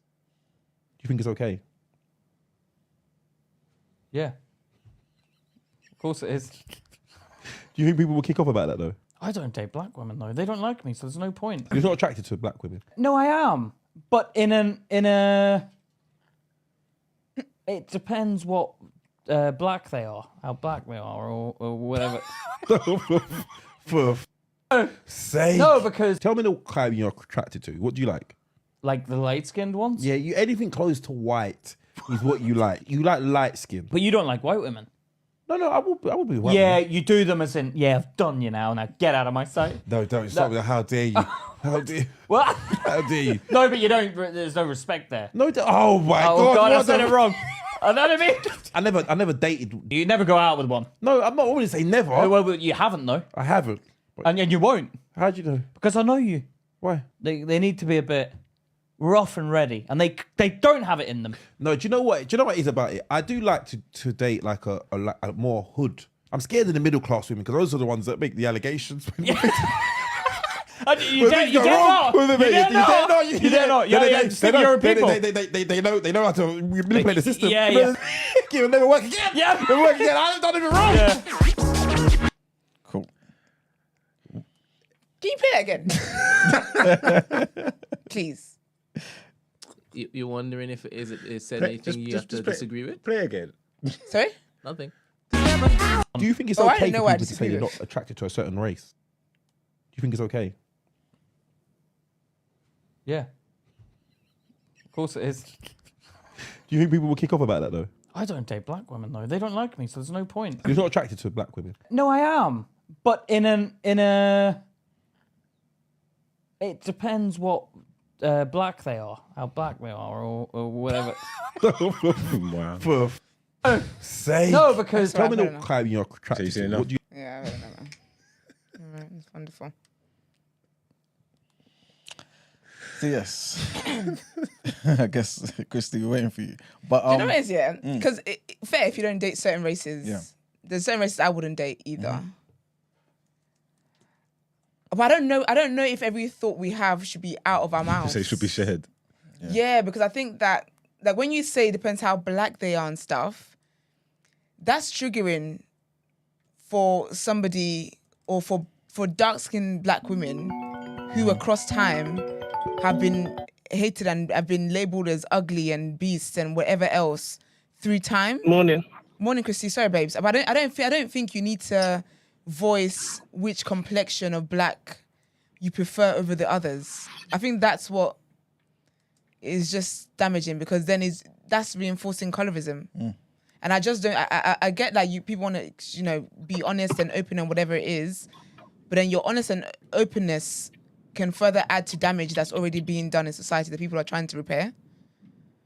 Yeah, Christy, over to you, girl. So I tackle one thing at a time because now Mugs, I did the Asian brother there. It's just a whole. I need to tackle the woman first because obviously black, she's African. I need to address self-hate because, and obviously I know it's in the comments. Maggie said that she thinks what's her name is Saka's big sis, and I know she says that she does a lot because that's what men. I can't lie to you. That's not a good reason. We don't need to be doing that. We need to stop that foolishness. Even if that's what black men say, or certain black men say that, they are also foolish. They are also anti-black. I get that. But that's no reason to now excuse this behavior from women. I'm sorry. And me is equal opportunity. I will shoot up. I don't care. Self-hate is hate, whether it's from the black man or it's from the black woman. I don't care. None is less than one. I hate that shit. I hate that. Why would you look and think America? Oh, I thought he needs American features. Are you okay? Americanized features, because these times when Americans come to Africa, they don't even know who's who unless they speak. So what thing are you talking about? Like it's and I was actually sad because it seemed like if you don't know me, so you it's like he kind of agreed or kind of said like he kind of agreed. Like I was like, what are we doing here? Yeah, I get what you're saying. And this is what we're saying. I am Americanized. Yeah. Yeah, but you know what? Just to stand up for the guy, he does come across as someone who's like shy. And I think he's also aware that he's different in the room. Unfortunately, like I felt that when I came here, he had a Nigerian accent, blah, blah, blah. Like you feel different in the room. So I feel like that grace has to be given to him. And he does, sure. and his temperament, like his energy is very like chilled and very calm. And like when I saw his interaction with other women as well, like he's very, very chilled and calm and just relaxed. Do you get what I mean? So I feel like it's one of those, and the way the show is as well, like it moves on quite quickly. Like I don't feel like he would have. I'm not trying to shame. I'm not trying to shame. I'm trying to make the example of the fact she projected that, and instantly his response was to kind of like, oh no, like what? This is like it's like he's in great. Like we have to come on like a defense. I'm sorry, my facial features. Is actually my selling point. Let's be real. My features are my selling point. But we need a whole. I don't care what anybody says. There's no way you can make me feel any type of way about the God-given features that I possess. It's just impossible. Facts. It's impossible. So I don't understand how. Again, I'm sorry to say, but we complain that that's what they get stuff, and then we're now doing the same exact thing. And I feel like that's an excuse. I'm sorry, it's not an excuse. So because it's been done to us, we feel like, oh yes, no, it's not. No, it's not. Like we need to stop this, like from both ends, because we are literally perpetuating a cycle. So when your children, this is what we're gonna get. And we're gonna move on to the Asian brother talking about that type of blackness. That's what's gonna cause. Oh, he's not attracted to black. That's fine. I'm not attracted to him, so that's fine. What he said was fine. Up until a point, why was it need to be distinguished that what kind of black? This is what creates the dissension in our community. This is what creates the dissension. He said the type of black is light skinned, but and because that's the perceived beauty standard for some reason. Well, anyway, white supremacy is really perpetuate that.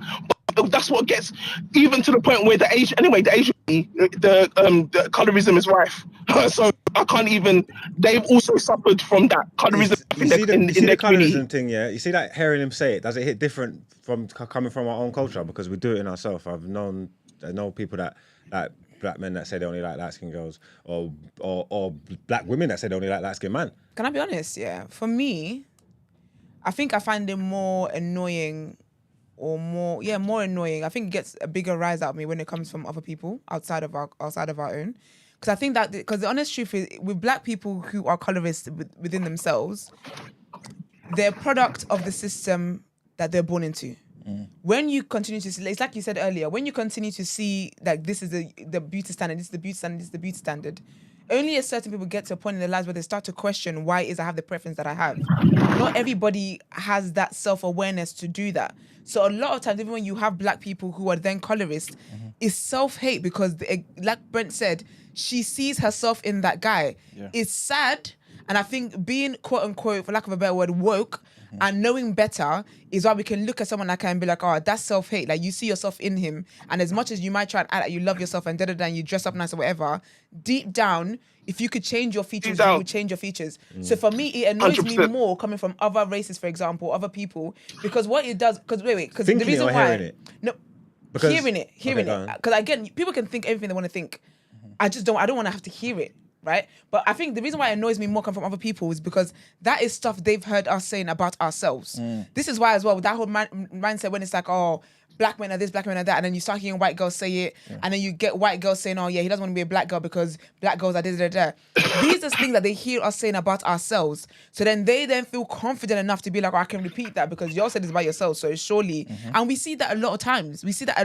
So that's why it annoys me even more when it comes from other races, because it's like they've been invited to the cookout to insult us. For me, and we just sit there. For me, reverse is even reverse, because the reason why they're saying that, as you said, because of the confidence that we have given them to say such things. Exactly.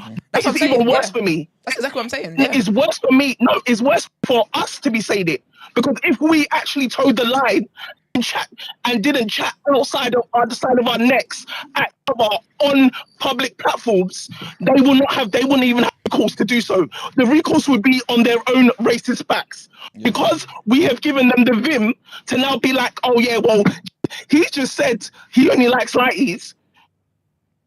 Oh, that's fine. Their black counterparts have said, so why can't I say it? It's just like the N-words, unfortunately. Oh, they to each other, so what's wrong with me saying it? Can I just... It's literally, this is the whole point. It starts from us. Can I just say that? If we actually towed the line... Sorry, Chrissy. No, yeah, like, no, I'm not saying that I'm not annoyed when it is our own people are doing it, but it's kind of like what you say a lot, Christy, where it's like you can't save everybody. So I know that there are black people within our community who appreciate black features, who do a lot of things like uplift each other. If I educate you that that's a colorist way of thinking, and you are adamant that's how you're going to think, you guys know I'm not going to waste my energy there. I'm not going to waste my energy. Like I don't have it in me to waste my energy to teach black people about something that we're dealing with. I just think, you're not at that stage of your journey yet where you realize how harmful these things you're saying. Because a lot of the aunties, the uncles, they have these mindsets. That's why they're a bleaching generation. Yeah. They did nothing but bleach. Do you get what I mean? There's a reason. All of that is to do with colorism. So not saying that it doesn't irritate me when it is from our own people. Yes, of course it does. But you can't help everybody. You know, it is for me, I kind of see it as, like I've always said in the show, like black people, African people, we ain't got no friends, man. We ain't got no allies. And I'm not asking for nobody to be our friends anyway. But I kind of see it as everybody just doing what they're kind of, for lack of a better word, supposed to do. Yeah. I'm not expecting you to like how we look.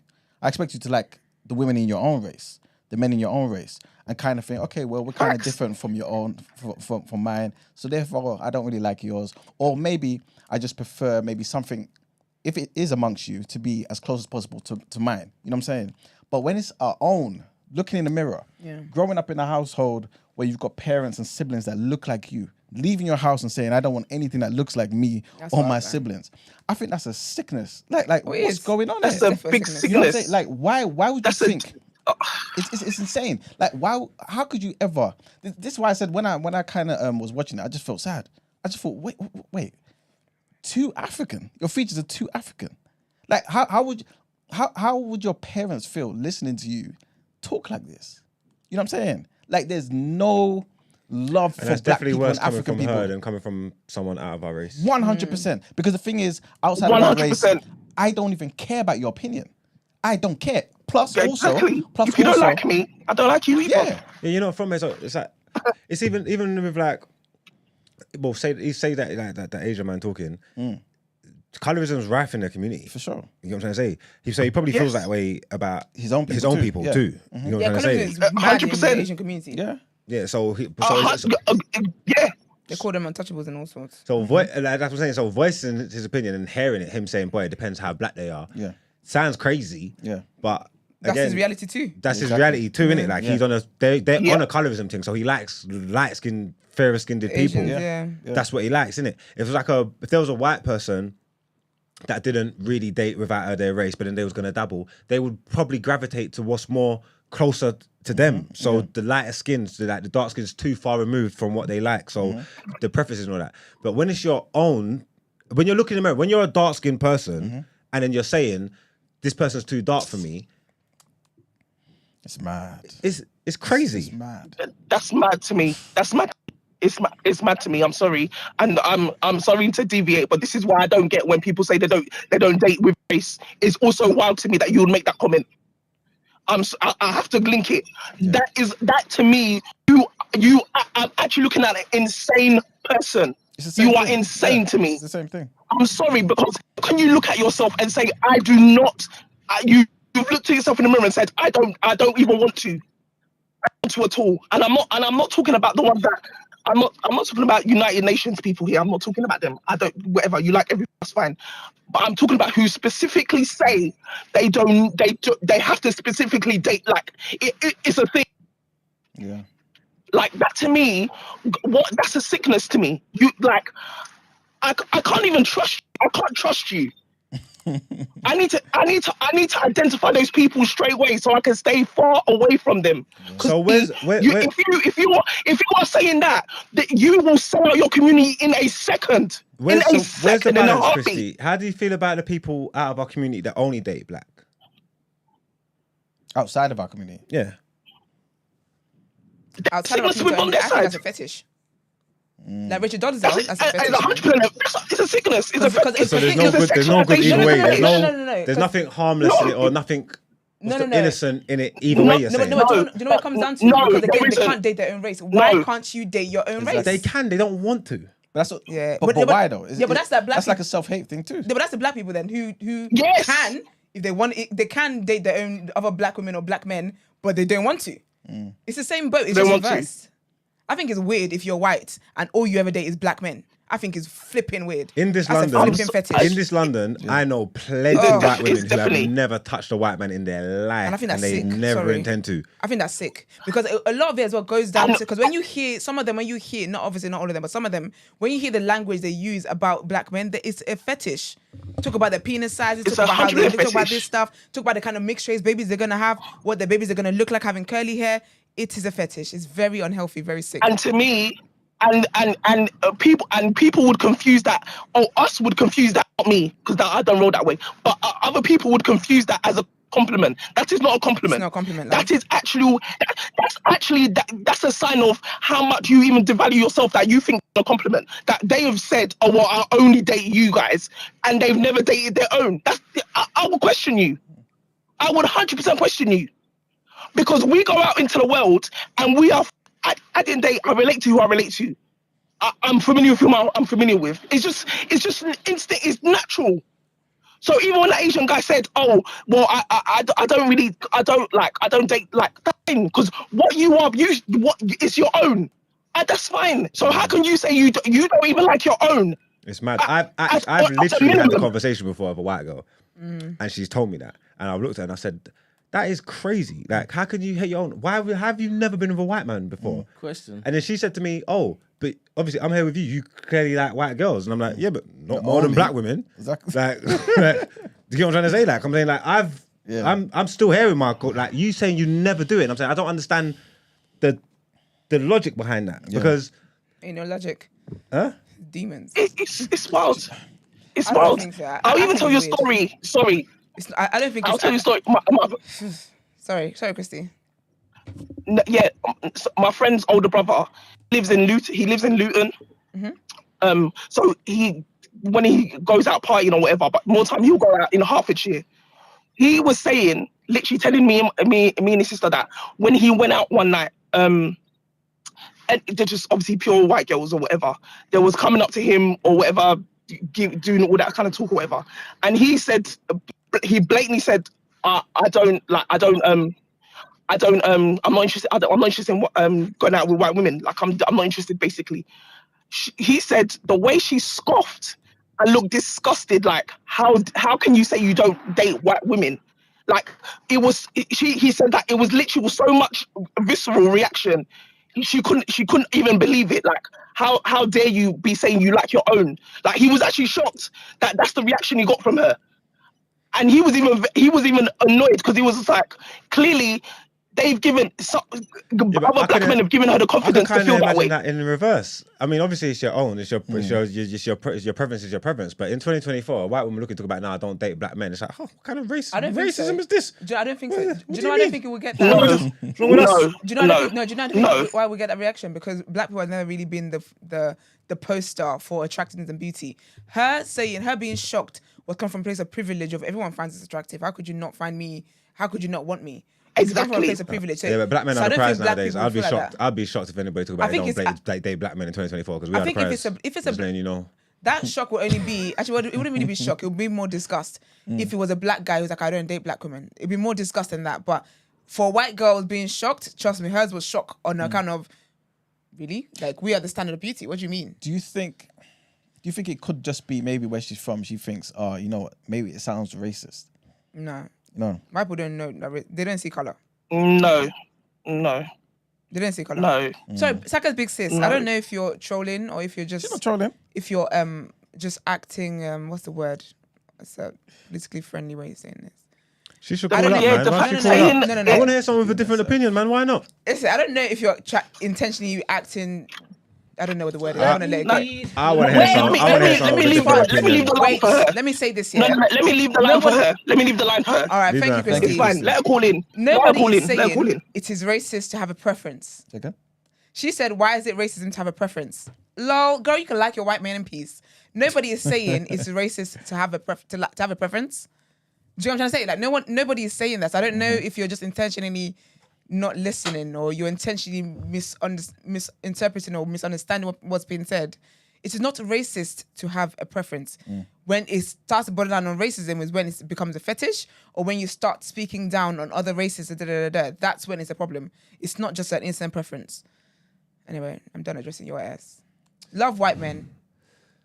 Enjoy them. Marks. Yes, King. Let me politic for a couple of seconds, yeah? Let's do it. A white woman born and raised in London Fields, what's she most likely to be attracted to? Black man. Why? That's her surroundings. That's her environment. And that's what influences everything, right? Around them areas. I suppose a lot. I've got a white brethren who don't like white gal. Can't stand them. He's not linking Are they them. white or black? He's white. Oh. As he got older, I've seen him. As he got older, he kind of went back home. I've seen him like link white girls before, but especially us growing up young, 17, 18, 19, no white things whatsoever. Light skin gal only, mixed race gal. That's his bag. A white woman born in Nigeria, who is she likely to be attracted to? Boy, Black at me man. next time. I'm joking. No, not really. Black man. And I know, I guess we're talking about the Da-da-da-da. general consensus, right? But I think it's important also to not just label all of them like this. Yeah. Because you were like, if it is that you only date black guys, then I think that's a problem. But there are situations where that could be a thing. If everybody that she bucks in her race has that particular racist mentality, whether it is overt or not, and she is a traveler, she may not ever date in her race.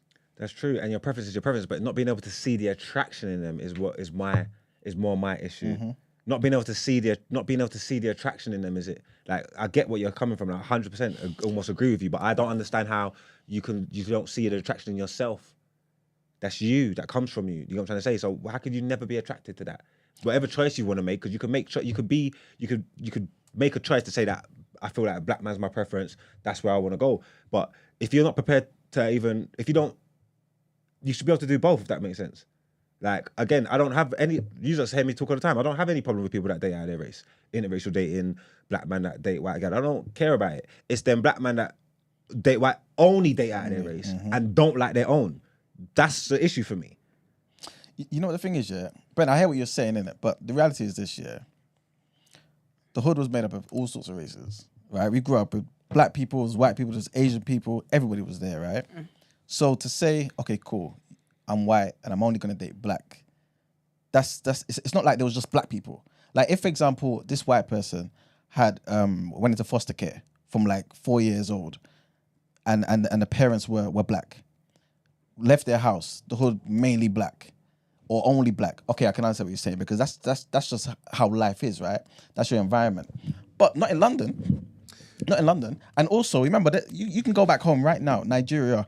You see the Chinese people that come over there, Lebanese come over there. They ain't mixing with Nigerian people. 100% of the population. They are finding the Chinese in some place or one. They may not even be again, had to come stereotypical. in. Then putting them in. Thank you very much. You know what I'm saying? I don't know if it is. It's the same thing we're talking about. In that same example I used, and you said you understand what I'm saying, but it's still an issue that white girl would only date black guys. The reason why not just the white girl would only date black guys, but every single other race of female would want to date the black guys, because the black guy is the top of the flipping totem pole. Do you understand? Yeah, but not to say only though. What is not only? Like to say, okay, I'm only gonna date black guys, because you're saying because the black guy's at the top of the totem pole. In my head, right? The reason as to why it is that she would want to date the black guy in the first place is the reason why she'd want another black guy. And she would even think that maybe all black guys are like this. Because that first one was the waviest. But then she quickly realized, oh my goodness, no. So that's when it is, if she finds a white guy that seems to command respect from the black guys and move and talk like the black, she'd be like, yeah, I'll give him a chance. He's one of them spicy whites. Do you understand? I don't know if it is that type of environment can just be shaken off these silly people. I don't think it's as easy as we are suggesting. Okay, then, but then in this is the UK, yeah. So we're assuming that all of these, especially these white girls that I'm talking about, and I've got experience, just speaking firsthand, yeah. They're not all from urban areas. It's not all like the white girls that we grew up with. These are girls that are immigrating in from out. They've moved down to London. If you ask them how they live, they weren't around no black man. They grew up with white people. Where they're seeing any images of black men? I don't know, be on telly or something. It has to be. Yeah, but still, though, you're talking about your environment. I'm saying they grew up their whole life in white shop. When I say, and then come down to London and it's black man alone. When I say, I'm not saying that there isn't fetishism. No, there definitely is. In some of these examples. So I'm with what you're saying. Don't blanket across the board. When you go online, it's now like merged. Yeah. You're not consuming things that's not part of your environment, but the online world is now your environment. This is what you're consuming. Yeah. Do you understand? So you're bound to be influenced by that. Yeah, no, definitely. Do you understand? This is how fetishes even come up in the first place. Yeah, definitely. Do you understand? So once you are young, and it's not even a young thing, all throughout their flipping generations, they're realizing that white men do not cut it to a black man. They don't cut it. Do you understand? So they will want to do that. Whether it is you call it preference, whether it is you call it conditioning, whatever it is, it's hard to shake from them. It's hard to shake from them. I'm with you. I don't think everybody's like fetishizing or undercover racism or reverse racism, wherever it may be. I think there's definitely genuine cases in it. You know what I'm trying to say? I'm here for love. I do believe there's genuine cases and there's genuine reasons why people will have their preferences, whatever preferences they have. But it's because of how do you tell, and you can't tell, so there'll be that fetish stuff mixed in it, and then that's why you tie everybody with the same brush. You get what I'm trying to say? I'm not of the mindset of tying everybody with the same brush. I'm very open, I'm very liberal. I'm here, like I said, I'm here for love. I'm a lover. You get me? But I get why people will have them sentiments. Then you have black men like my brother, my eldest brother, right? He has never felt like how myself or Stephen have felt in our culture and community. So he needs his milk and magnesia. He needed something different to what he couldn't connect with. What? He needed something different to what it is that he Girlfriend could. text. I can't look at you, man, when I'm trying. Hello. Morning. Long time no hear. How are you?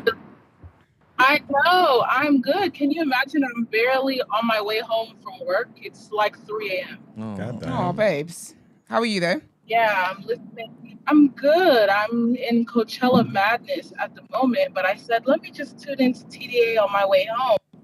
And of course, I get a great topic this morning that I actually think is so interesting, whose side of the conversation I seem to be falling on, because I think if I'm catching the conversation or caught enough of it, I feel like I've resonated with the side of Margs.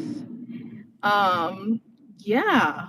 And there was something else that was just said. I don't remember who said it, but in terms of this whole conversation, I would like to pose an interesting question, because when it comes to the whole fetishization thing, like, I really do think that sometimes I get where and why we call some of these people who not specify a certain race, but lean towards a certain race or ethnicity when it comes to their preferences, for lack of a better word. But I do think that there's a lot of explanations behind them sometimes, and I don't think we always get a chance to, unpack, because people are so quick to throw the fetish word. And I think that a lot of it does have more to do with nurture, like how Brent was saying it, like your surroundings do play a part in that, even if you were exposed to, a group of different races as you grew up. And the weird connection that I have to this, I don't know if you guys have ever heard me say this, I'm Kenyan, but I don't see myself ever. That's the first thing I knew about you, girl. Exactly. Yeah, The first thing I knew about you, Stacey, you're Kenyan. No, but I could never, ever, ever in my life, like I don't foresee it. I don't see it for me dating a Kenyan man. And it's not that I hate myself or I hate. You're not supposed to that loud. It's not that I hate myself or that I hate my culture, but with the experience that I've had being around the Kenyan men that I grew up with, it's not that it left me with a bitter taste in my mouth. But you know how they say sometimes, like, the adults in your life when you grew up can either be an example of what you want or an example of what you don't want. Yeah. And I have seldom come across Kenyan men who exemplify some very key factors that I would like in my spouse. And that's not necessarily a I hate myself thing, but I imagine that's probably a similarity for some people who specify or lean towards certain races. Let's be frank, there are cultural norms that exist within different ethnicities and different races. And it's not a fetish if certain people are, I don't want to say attracted to them, but lean towards them. It's when they do so in stereotypical excess that it becomes a fetish. If you are, go ahead. No, go on. Sorry, go on. If you are a white person, this has happened.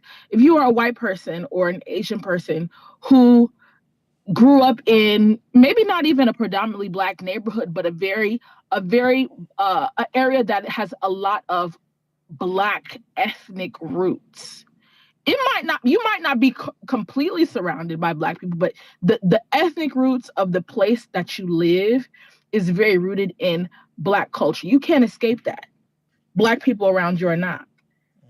Are you shocked that they're going to grow up and have like a lot of their cultural interests just based off of where they're born and bred is very much Black coded? Like, I went to a Black school with Asian people. I'm in a Black sorority. One of my profiles is Asian. It's like, that's not shocking to me. She's born and raised in Texas, been around a lot of, Black people.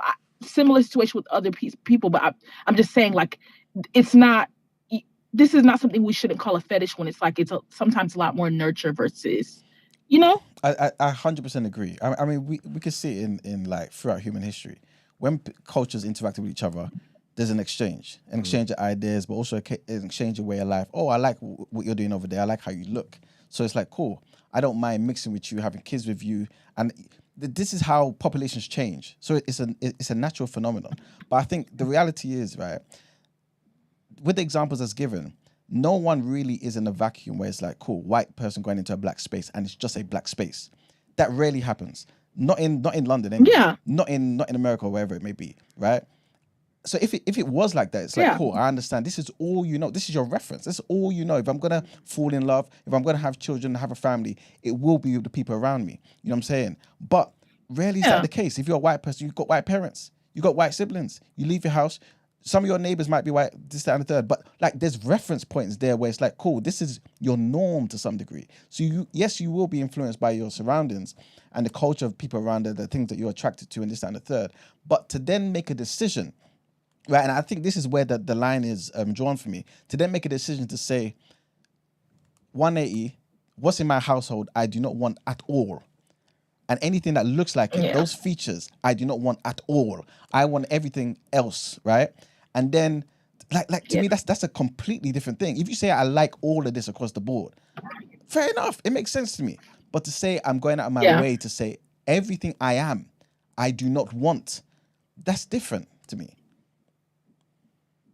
No, I agree. I think the bar is it's two different bars here. And this is also something that was said a little bit earlier that I did disagree with. And I think, Esther, you said it. I think when it comes to Black people, for me, this is my personal opinion, the bar is you like your own, and then you can like other things. I don't necessarily agree with how it sounds the other way around. Like, if a white person were to say, well, I only date white people, like, I'll be like, like, I get it. Like, I see how it applies to us, but I do think that that does come off weird when a white person is like, I only date my own. I think there's a lot of historical that's the reasons double for standard such thing. the We do that a lot conflict. when it's cool when black people can say white people say exactly the same things as black people, and but it's a issue. That's all. I always find that an issue as well. I think it's a problem. We've got to draw a line in the sand here because this is where we get a lot of confusion. Like, do you get what I'm trying to say? Because if it's fine for if it's fine for a black man to say I only date black women like Brent and not have no malice and hate in his heart for white people, it is also fine for a white man to say I'm only attracted to Caucasian women. 100%. Exactly. Do you know what I'm saying? But exactly. I think this is one of those things where we have to use our discernment to understand where and how two truths can exist at the same time. There are some people who genuinely, can back up their claims that, about their quote unquote preferences, but the majority of them be ignorant and they don't have no backup for said preferences. So I can understand why the dialogue is the way it is. Like, at the end of the day, a lot of people's preferences are based out of ignorance. It's based off of superficial things that don't support the claim I just made, like how you were brought up. You can't say ignorance because obviously you don't know what you don't know. But if you grew up in a predominantly white area, all your siblings are white, your aunties, your things, all your examples of relationships, family, love, whatever, are white. You've lived your life, you've grown up to an adult man or woman, and your preference is your preference. You only know what you know. So saying you only like white people, what do you mean? Do you know what I'm trying to say? Someone who's grew up in China turn around and say I only date Asian people. You think like but I feel like that's if you're Chinese and you grew up in China, that's different to if you are black and grown up in a white home. But you're not white though. So yes, that's how you've been socialized and you've seen everything you've seen around you. Yes, you've been to white schools and you live in a white neighborhood or whatever it is. But you're not white though. So if you are looking at black people and you don't find them attractive or you don't want to be with them or whatever it is, you have to look into that. Like, leaning on the fact that this is all you've ever known all your life is a weak ass excuse. Like, I've known people who were adopted by a white family and that's all they've known. All they've known is white culture, blah, blah. And for them, the way I can now kind of get back into, be more ingrained into my own culture is to be with somebody who is black or who is from the town I'm from or the country I'm from or wherever it is. You cannot be a black person or even a white person that's grown up in black families and grown up in black neighborhoods or whatever, and then all you like is black and you think that's enough to depend on. That is regardless of however you've been raised, you're still a white person. What is it that makes you not like your own? That's something that you still need to look into. If you end up down the line and you still end up with a black person, that's fine. But I think what needs to happen with people is that people need to have conversations with themselves and investigate things. Why do you have the preference you have? But once you start getting down that hole, are you saying because they're white, they have to have their own? Wait a minute. When you start getting down into that hole is when you realize no one's saying that you can't mix and match, you can't do it. You're fine to do that. Again, the issue for me, I feel like we're talking about different things today. The issue one is when you're talking down on your own race. Yeah. The issue two is when you don't at all find your own race attractive. You don't at all want to be with your own race. That is not a normal thing. Yeah, that's not normal. So even if you end up, there's something that I think Mark said, or someone said anyway. Okay. But even if you end up being with the race you like, the preference you have, even if you're white or wherever it is, I still think that it's worth just looking into, just to make sure, that, you know what, I have the preference because I have this preference. But growing up in a white family or growing up in white neighborhoods or whatever it is, I don't think that's excuse enough to say that you don't want to be with what it is. I think with Stacey's one, I understand about her with Kenyan men. I can understand that because if all the examples you've had are not things that favor what it is that you intend in terms of a partner, blah, blah, I can understand why you can be like, you know what, that's a write-off. But not many people give you those reasons when you ask them, okay, as a white woman, why do you only date black men? They don't tell you it's because I've dated Tom, Dick, and Harry, and the all da-da-da-da, and do you get me? And I think the people that have weird fetishes, they've ruined it for everybody else. There's many a white women that talk about having mixed race babies and having light skin babies and having babies with curly hair. They don't know what to do with curly hair anyway. But do you get me? So I feel like those people have then ruined it for everybody else. But you landed exactly what I was going to say. When I said ignorance, that's literally what I meant. Like a lot of the time when people, the majority of the claims that end up, when I say ignorant, I mean people who say I don't dig black women because black women are ghetto and black women like dumb shit. Like that's just an ignorant take. Like, yeah, but that guy in the thing said hood as well. We didn't discuss that. He said they're not. He said the white girls ain't rough and ready enough. Yeah. What does that mean? Yeah, exactly. Black women are rough. Like that's an ignorant take. Exactly. That's what I meant by an ignorant take. But it was like just the wrong way to put it because he might have put it in the wrong way. He probably let me not even speak for him because what does rough and ready mean? But maybe he just meant like no, like you're saying, like no spice, like no, just too bland, innit? Like no. I think using the word rough, using the word hood. I think he chose his words exactly how he meant. Yeah, hood's crazy. Like, he knew exactly what does rough? What are we saying? Rough and ready means, Brent. Wait, what's Stacey saying? Sorry, Stacey, what did you say? He wants somebody. I think he's speaking exactly what he meant. He wants somebody rough, which to me implies you want somebody. You know how when white people are afraid to say black, so they say dumb shit like urban. Like you are trying to avoid saying somebody's a little ghetto and has some edge. Like, boy, we know what you're talking about. Like, spare us the thesaurus words. Like that. I feel like that's very much what that was. But yeah, to Esther's point, like I think what is, I don't want to say weird.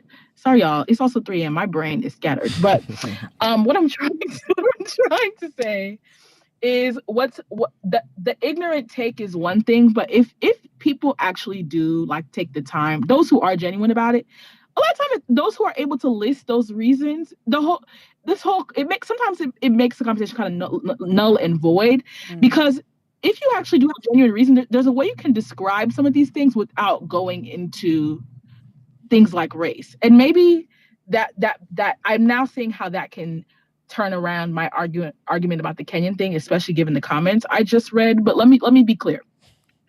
It's not a thing against Kenyans. I'm saying that I don't foresee it. I'm not saying I'm completely against it. Never say never, right? But I find that some of the specific traits that I do not like in men in general are cultural norms that I've experienced in my culture as a Kenyan that I do not care to have in my spouse. So this is not an attack against Kenyans. That's just digging deeper into the why I found I'm not necessarily attracted to people from Kenya is those reasons. It's not a I don't like Kenyans. It's a I find that Kenyans typically have these traits, and these are just traits that I personally I'm not attracted to. And that is what I think we need to be urging people to exactly. And if I find a Kenyan man who's the complete opposite of that, like wow, look at God. Like I'm sure my parents will be ecstatic. It's weird. No, I don't know if it's because of how I was raised or what, but I can't bring myself to say I wouldn't date someone from a certain country or a certain race or a certain religion or a certain anything. I'm human. I'm human first. I'm a human being. I fuck with humans. I can find attractiveness in everything. So and each to their own. Everybody's different. You're allowed your preference. You're allowed your type, or whatever. But I just see it as some kind of like not prejudice. I don't know what the word is, but I don't have that. I don't have that bone in my body. You can use the word prejudice. I know why I have the bone in my body. My parents. Okay. Oh, that's not why. So I was brought up. Okay. Do you understand? And maybe then it's why because of my parents too. Then because that's how they brought me up to be open, I guess. And I'm from Trinidad, innit? Like born in Trinidad. So there's a reason as to why is I don't like that. Yeah. Mm-hmm. No, it makes sense as well. That makes sense. What's your reason? You know, I love my culture a lot. I do too. That's good for you. As do I. That's wonderful. That's wonderful. This is the comparison game. It didn't sound like. Okay. Say it out loud. It's just so bad over there. No, do you know? I love my culture so much, and I really just want to stay within my culture. Like I understand my culture. I embrace every part of my culture. I only want my cultural knowledge to grow stronger, and I feel like it will grow stronger if I'm equally yoked with somebody who's from my culture. Do you get me? I'm not completely opposed. Well, black, obviously, black only. Black is very important. But I'm not completely opposed to being with somebody from other culture. But my preference will always be my culture. And it's just on just my Esther, wiring. you know what's funny about that? Yeah, go on, babes. You know what's so funny about that? Which is another reason why I'm confused as to why people are a little confused about my take. Yeah. A very common thing that I hear, especially when it comes to like us Africans that are not, raised on the continent. Mm-hmm. Have you ever heard people say like, I'll date insert African country here man, but he can't be straight from? Oh, I say that. That's literally that is what I'm talking about. Like there are some cultural norms to them because they grew up there and it's just raw. When you elaborated, I knew we knew exactly what you meant. No, because I say the exact same thing. Mm-hmm. I'm not dating a man that's like that lives in Nigeria. Mindset is of Nigeria alone. Oh, honey, I'm in hell. Ed's right. Because I think, no. do I not have a particular culture? Do I not have a strong connection to a culture? Yeah, you're diluted, bro. You say I'm diluted? No, yeah, but you don't have a specific... Your culture is Hackney. That is true. That makes sense. That's facts. That's facts. I hear it. And you don't have that other guy. I got into my skin, and Hackney is a multicultural place, so... Hey, what's that white guy that... Tugger. Tugger. That's it. That's evidence. That's kind of where if you got a preference, like I've dated women from nearly every race in this world. I'm working my way through all the countries.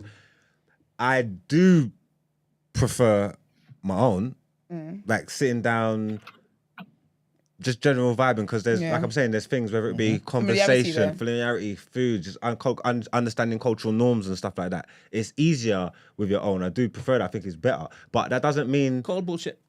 Why? I call bullshit. Have you dated women outside of your culture? Culture?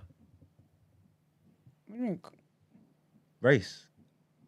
What are you asking me? What's up? Tilt your head side by side. He wants to believe he's a well-rounded man. He's a traveler, right? Yeah. He's a well-traveled man. Yeah. Yeah. You mean you like having sex with anybody? Okay. No. Where we going here? Land. This is my before point. I agree. This is my point. This is my point. Have you dated anyone outside of your culture? That's the question. Yeah. Because I understand you're just basically just sowing your own oats. Variety. Like what my man's saying. No, any substance. I have tried. I've tried. Which? Asian. When you say Asian, where? South Asian. Your favorite Asian? Like, was she actually Bengali? No, she was Bengali, but was it a case where she was hacknified? She was Londonized. So it wasn't fully Bengali. I see what you're saying. Okay, no. Thank you very much. No. Right. Okay, then I haven't then, if that's cool. the case. And that is it. Okay, cool. That's my only point. Okay, fair enough. Sorry, Stacey, what was your point, girl? I done lost the point, y'all. I think I've said. That made sense. I think I've said all. Yeah, it makes sense. Once you elaborate, it makes sense. Yeah, because you're not aligned. You're not anti-Kenyan. This is it. Because he want me pounding yeah, scratch. Oh, honey, I just got a manicure. I can't do that. Yeah. No, I don't think, and I think that wasn't where I was starting from, but it's very similar in takes. Like, there are I think a lot of the ways, maybe that's just the people who I grew up around. So I could have a totally different experience in another Kenyan somewhere else. But I think even seeing the ways that, the Kenyan men who are, born and bred here are brought up with said values. Like, I don't want to say values because it makes it seem like everybody's values who are Kenyans is fucked up. No, I just think, sometimes when it comes to the men, they're very much enabled in areas that I am just avoiding. I cannot spoil my lineage with that type of enabling. And I'm not attracted to that. Now, if there happens to be a Kenyan man who's a complete anomaly, I would be foolish to close my eyes. Like, and I'm somebody who I'm not necessarily things like physical and like that's like secondary to me. Like I'm very much attracted to people's personalities and like the things we talk about and like not what you bring to the table, but like real shit. Like I want to know your background, what you're interested in, what you value and prioritize. Like that type of shit is attractive to me. So if there happens to be a Kenyan man who is quote unquote equally yoked, I mean, hell. Yeah. Do the person need to just be black, or when you're saying culture, they need to be like exactly like saying like Esther, you're Nigerian. Do you need like a Nigerian man, or can it be? Would it be the same if it's a Jamaican man, or like just because they're black? So my preference is a Nigerian Yoruba man. Great question. But then if I'm gonna be with somebody anyway, it has to be someone who knows a lot about their culture. Like I'd want to learn about your culture. But is a Jamaican man of your culture? Would you say this? They're not, are they? No, but like but he's not. Obviously, he's not Nigerian. He's not Yoruba, but he knows about Jamaican culture. I want someone that's cultured. I want someone that knows about their roots, where they come from. Like I want someone who is in their who knows about their culture. Because I'm just saying, how deep do we have to go for it to be your own? Is it just black, or are we saying now we need to be our own tribe and whatnot? No, a lot of the black women that I meet that are attracted to me, I don't meet a lot of Jamaican women for whatever reason. They're always West African. I think if there was a lineup, what my spirit and what I would always go for, like what I see first would be someone of my culture, my tribe. Do you get me? So that's just in me. I can't explain why that is, but that's just in me. However, I'm not like, oh my gosh, that's the only thing I must be with. But if I could pick, and I could pick my husband and pick that, I would pick him from there. Do you know what I'm trying to say? Brent, would you feel the same with a Caribbean woman as you would with an African woman? Yeah. You'd feel like it's one of the same? Yeah. And again, I guess it's because of how I've been raised. I'm acutely aware that I'm a displaced African. Yeah. And in Trinidad, you have pockets of the same community that you'll find in Nigeria, Ghana, Sudan, Kenya, blah, blah. It's there. So I've had a melting pot of African influence. So now that I've come to this country, I have more access to descendants of Africans without going through West Indies. Okay. And it's nice here.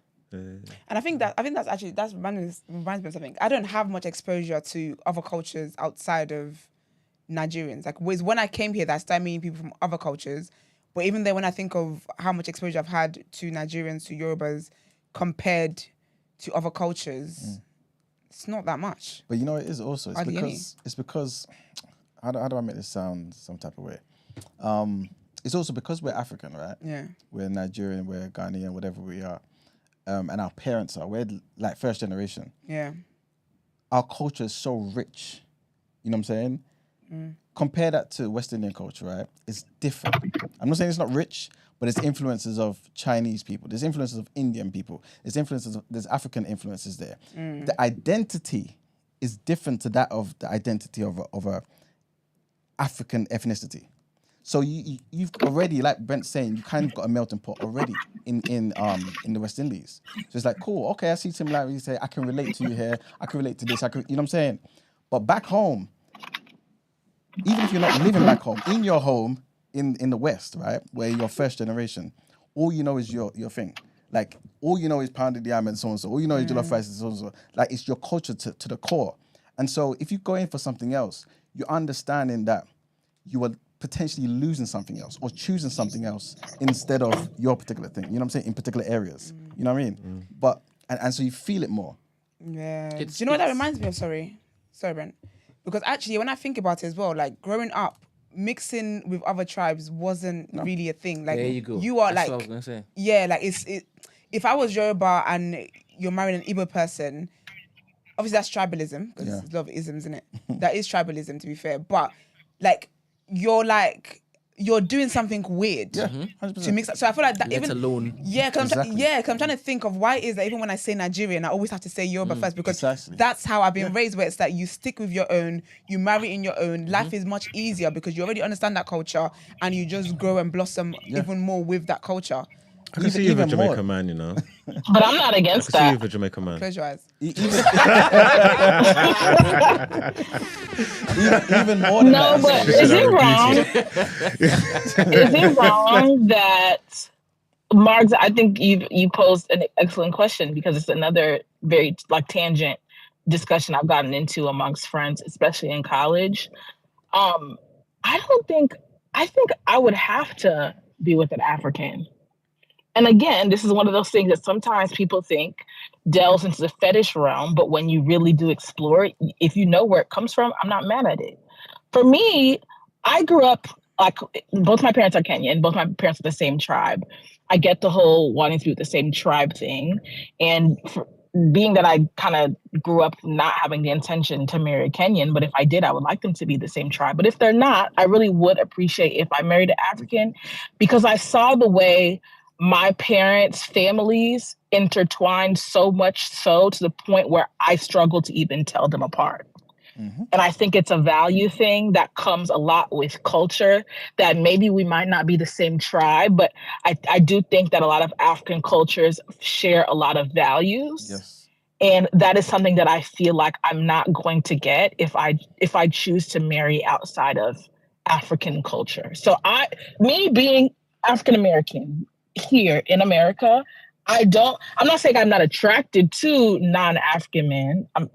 Obviously, I'm attracted to all Black men, but like I do have a very strong preference to Africans, and I have said I don't really have interest dating outside of Africans for that reason.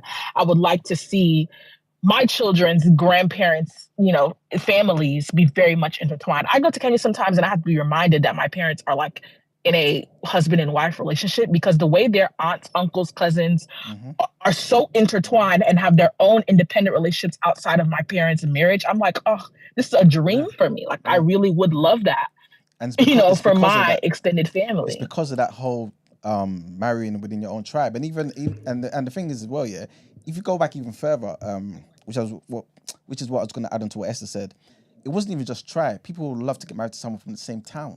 You know what I'm saying? Yeah. So it was even that close. Not the only benefit, but if I was gonna say like I would want to be with someone Jamaican, in my mind, yeah, the main reason will be for when I'm consuming. For what they're cooking for me. So when I come home, so they can cook the right thing, so they understand my meals, so they can whip up that snapper, pepper that steak, just jerk that chicken the way I like it, the way I want it to be, without me having to teach you and things. Yeah. That would be the main reason. That would probably be the most important one. But just through like law of averages and through my experience in this London as well, the Black woman's more than likely going to be African. Like they're just always African. Like everybody's African. That'd be funny if I married a Jamaican, you married a Nigerian. That would work. That'd be hilarious. But you see what you mentioned there, about one of the reasons, because obviously when it comes to food, see, and this is what I was trying to say about, like, I guess the difference between like maybe the West Indies, Caribbean, even African Americans, right? Because the culture is so influenced by different other cultures as well. For you can say, okay, yeah, the main thing is the food. For us, we'll say it's the food. Also, when we go into particular events, how we'll dress. Also, when we greet when your mum and your aunties talk about me, I want to hear what they're saying. You know what I'm saying? When it comes to this, is Yeah. this. When it comes to this, is this. It's so many of those that food thing is across the board. You know what I'm saying? So to be fair, I see Caribbean men in my future, because I do want a man that cooks. I don't want to do the cooking. I just don't want to. And I've met a lot of Caribbean men that really enjoy, like Caribbean men are raised to fend for themselves and cook a lot. Yeah, we cook. Nigerian men not. So actually, African men, future, period. actually. If he's a great cook, I'll propose. Actually, no. It's too far. African men, period. But you know, I do think though in 2024 and this new generation, it's a beautiful thing that I guess Black people are kind of mixing more. You know what I'm saying? Yeah. And we're saying, cool, Africa is Africa, we're one, but also Africa plus the diaspora, we're one. You know what I'm saying? I think it's nice. So man. it's a beautiful thing, man. Granted, people remember to, continue the legacy of their culture in that, because sometimes 100%. it ends up teetering more to one side. And that's why I said, let me get up in this house. Even me being with someone who's not Nigerian or whatever, they have to be someone who knows about their culture. If we were to have kids, like we have, like both cultures have to be taught to our kids. Like, that's such an important thing to me. Yeah, man. Yeah. Oh, I've said that. I've said if and when I marry an African man, my kids will be spending a considerable amount of time in our respective countries. Like I don't plan for my kids to really to do a lot of their school here. Like I really want especially the early foundational years. Like, if obviously I'm Kenyan, but say my husband is Congolese. Like, So they talking about I'm- I'm an African oh, what man, happened? obviously, but I love to cook. Any keto man, this nigga's cooking nuts and bolts. Nuts and bolts. But it's about real food, Sally. Maybe about real you food, can Killy. Can you imagine? Well, I don't want no keto bread. This is I'm like, if my husband is Congolese and I'm Kenyan, or my husband is Ghanaian and I'm Kenyan, Yeah. my kids are going to do a lot of years of school in Kenya and a lot of years of school in Ghana or whatever it is. Like, because there are certain things that even in my own experience that I didn't get that I want for my kids. Language is a big one. I think a major example, and this is not a deal breaker for me, this is just an example of a cultural norm that I've noticed. It's not one that I'm against, but it's a con as far as Kenyans are concerned. Kenyans Americanize very interesting. Like, I've found that when it comes to Kenyans who come to America, it might be a tribal thing, because I think the Kikuyu tribe is very good about passing on things like language and culture to their kids. My tribe, not so much. I want my kids to be able to speak the language, and it's not like a thing that I have to teach you. I almost want that to be your first language, and my mother tongue and your father's mother tongue are the languages you learn, in your foundational years, and then you learn English, and it's like it's not a hurdle for you to learn. See, I this is want what's you to gonna be piss able me to off, know the because history of our countries. if I date a woman that speaks another language and she teaches it to the youths, I'm gonna have to learn that shit. Because you ain't running around this yard thinking, What's wrong with that? talking all this shit about dad. That'd be so lit. You know? I'm going wrong crazy. with that? What? Are you He mad? he says whatever he I says. ain't paying that shit. And your daughter and your wife look at each other like, No. That ain't Love working that. for me. That ain't working for That's me. lit. I'm gonna have to learn Yoruba. And guess what? You might I promise you. Fuck that. you might out of love for your spouse, your wife, you might just find that entertaining, because honestly, I feel like gossip is just so much better in different languages. Stacey, Like, it's so comedy juicy. is so Oh, I much love it. funnier. I'm sorry. When I was in college, fun fact, a lot of my friends, the bulk of my friends were international students from Nigeria. Also, my godmom is Nigerian. My godmom is Yoruba. I grew up hearing her speak Yoruba around me all the time. I just never was interested. When I got to college, do you know I took Yoruba for 2 semesters? If you spoke to me Yoruba, I can probably understand a good chunk of it. Like, things are just so much funnier. Like, imagine like if I had a spouse who was Ghanaian and he spoke Tree, why would I not attempt to learn so that I can just with my husband and my kids? Like, you would find that so fulfilling. Like, same with my spouse. Like, if they said they wanted to learn Luo, or Swahili, I'm just, that's not my area of expertise. But if they said they wanted to learn how to speak Luo, I would be honored. I'd be like, oh my God, we're gonna learn together. Like, I want my kids to have that experience by default, not it necessarily being a thing that they kind of had to, like, I want that to be very much ingrained in their foundation. Oh my God, we're on top of the And day, you innit? probably would too. All right, let's. Nah, man, yeah. This is very sweet in languages, man. I love it. Also, gotta blast y'all. Thank you Thanks, very much. Stacey. Have a good Get one. some good rest. Bye. I'm not having just 3 hours sleep and waking up again. That office will not see me until 2 p.m. tomorrow. Good. Get a healthy 7 hours. I will. Bye, y'all. Bye. Bye. All right, man. Hey, man. We can Love who you we can love, definitely man. Wrap it up there, man. No, but to be fair, though, I just have to shout out there. Big up Saka's big sis, innit? What a trooper. All the time, all the time. She's Yeah, a self-confessed troll, Love you, though, girl. so I'm Yeah, taking she's everything she vibes, says man. with a grain of salt. But Because I'm White seeing her other salt. comments. purist, You say she's a purist. the purest white white salt. Oh. Yeah, because I'm seeing her other comments and I'm saying, yeah, she's just having a good time. Love that for you, girl. Right, let's get into our next headlines, please.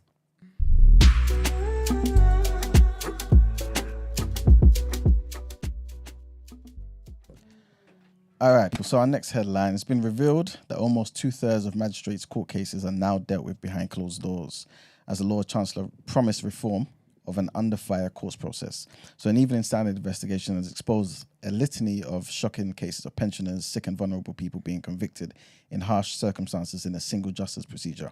The process, which allows magistrates to convict and sentence defendants in closed-door courts, has steadily grown in use since its introduction in 2015, and it now handles almost 800,000 criminal cases a year, 62% of the total work done by magistrates. Low-level crimes such as failing to pay a TV license, speeding, train fare dodging are all handled by the SJP. magistrates, while tens of thousands of COVID lockdown breaches were dealt with by the system in the last 3 years. A single magistrate is permitted to dish out convictions and fines in hearings that can last less than a minute, based on written evidence only. In the latest innovation, oversight from legally training court staff has been reduced. Next headline, and a government minister has distanced himself from a Conservative Party advert attacking the London Mayor Sadiq Khan's record on crime. Mr. Khan has criticised the Tories for trying to mislead Londoners with the social media video, which claims the capital was teetering on the brink of chaos under his watch. The Conservatives were forced to delete the original clip, which was posted on X, after facing criticism for using scenes of chaos from a New York City subway station instead of from London. The ad in support of Tory mayoral candidate Susan Hall was replaced with a video from which the footage of a 2017 stampede at New York's Penn Station had been cut. On Tuesday, Mr. Khan accused the Tories of spreading misinformation. Despite the backlash, the Tories followed up the London ad with another one attacking Birmingham City Council. And our last headline, trigger warning on this one, guys. In January, brothers Paul and Matthew Yusuf and their friend Musa Traore were initially unanimously acquitted by jurors of offences relating to the fatal stabbing of a 32-year-old Adrian Casey outside of Waterloo Station in London. Within minutes of the not guilty verdicts being delivered, the jury at the Old Bailey was reconvened after a judge received a note indicating that the jurors had not all agreed on their decisions. When the jury foreman was asked by Judge Charles Gratwick if she had made a mistake when she said the jury's verdicts were unanimous, she replied yes.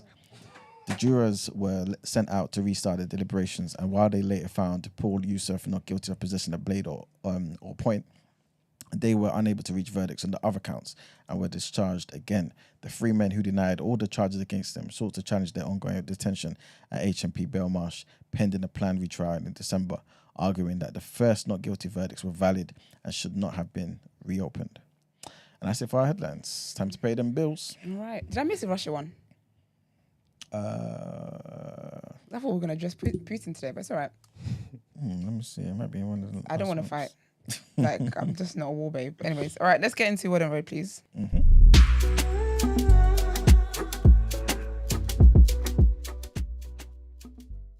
Love that for me. Was that done out here? That was up there. Were you done out here? No, I thought that was. I don't know. I thought I saw marks in my. What's that side? What's that side of my site called? Peripheral. Peripheral. All right. So I talked about quiet on set. So trigger warning. Sorry about that.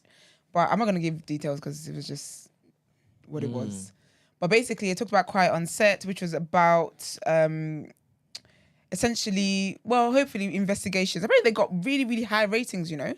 So hopefully that will actually lead to some kind of actions being taken. But essentially, it was a 4-part documentary. There's actually another episode apparently coming out. So I will watch that and I will let you guys know. And that's going to focus a lot on Amanda Bynes, who was a massive, massive, massive star with Nickelodeon. Today, like she's had a conservatorship just like Britney did. She's had a lot of stuff, but right now she's trying to get a cosmetology degree and she's staying far, far, far away from the entertainment business, which is sad because she's crazy talented. But anyways, so that basically was talking about Nickelodeon. It was a documentary on Nickelodeon and all the child abuse that was going up, alleged child abuse that was going up in there. But as we all know, Kenan and Kel was on Nickelodeon. Dan Schneider only produced, I think, one of their seasons and whatnot. But Kenan Thompson has spoken about it. He's actually addressed, you know, the whole situation, actually. So he was on Tamron Hall's show. She's doing amazing well, you know. I feel like she's going to take Wendy's spot, you know. She's really professional. She's really, really good. But he was on her show talking about his book. He's got a book coming out and it's called When I Was Your Age, Life Lessons, Funny Stories and Questionable Parenting Advice from a Professional Clown. That is what the book looks like. Really cool. No, I'm not going to say that. But anyway, yeah, really cool. So anyways, right, so he was talking about his book and blah, blah, blah. And so obviously she asked him about his thoughts on the quiet and set stuff. She actually read some stuff from his book and it was about Amanda Bynes when he was reflecting on that part of his life. And he says about Amanda Bynes, he says, she was like all of our little sister and we were all very protective of her. We had to watch out for our little ones. Amanda was the sweetest, happiest girl and she loved to laugh. She was an explosion of bright innocence and joy. I connected with her because she was laser focused like me and had a very sweet, supportive family. Unfortunately, some leeches sent her down a dark path. When she went left for a little while, we were all sad. I cared about her, and I still do. She's good people. Do you know how sad it is that little girl had so much light and just happiness and just joy, and it was just stolen from her and just sucked out of her like that. Like, it's so like when you see her today, like obviously I'm sure, you know, she's living her life however she wants to live, and she's, you know, excited about going to cosmetology school and all that kind of stuff. But when you just think of how much she was just robbed of life by alleged abuse and all that kind of stuff, it's just horrible, man. But so he spoke about that, and then about Quiet on Set, he basically said that he said it's difficult for him to speak about things that he doesn't know. He is friends with Dan Schneider. He said it's difficult for him to speak about things that he didn't witness himself. But he said that it was obviously the brave thing that the people came out, and he hopes that, you know, they can get justice, essentially, which I thought was nice. It was nice that he did that. Also, I spoke yesterday about Scottie Beam, who shaded... Sorry, I think of the wrong name. Who shaded, what's his name? Joe Budden, right? And she basically said about... Because basically, when the whole Diddy stuff happened, yeah... And I find it funny. I find it very, very funny. Because even Breakfast Club, they've been criticised. Because essentially, obviously, a lot of these people, we know they're friends with Diddy, isn't it? So they're happy to comment on everybody else's situation, call, what's her, not Theresa May, Risa Tisa, Big Back. Do you mean that they're happy to kind of give their opinions on all these things, Meghan, Tory, all these things. But when it comes to their friend, they start skirting around. And I think that's fair. If you don't want to talk about your friend, that's fair, innit? Like, I feel like I would probably have the same position. However, I think what makes it funny is when people criticize them for doing it and then they just go off on this tangent and start cussing people out. What? You put yourself in a position where you say you're a social commentator. Commentate.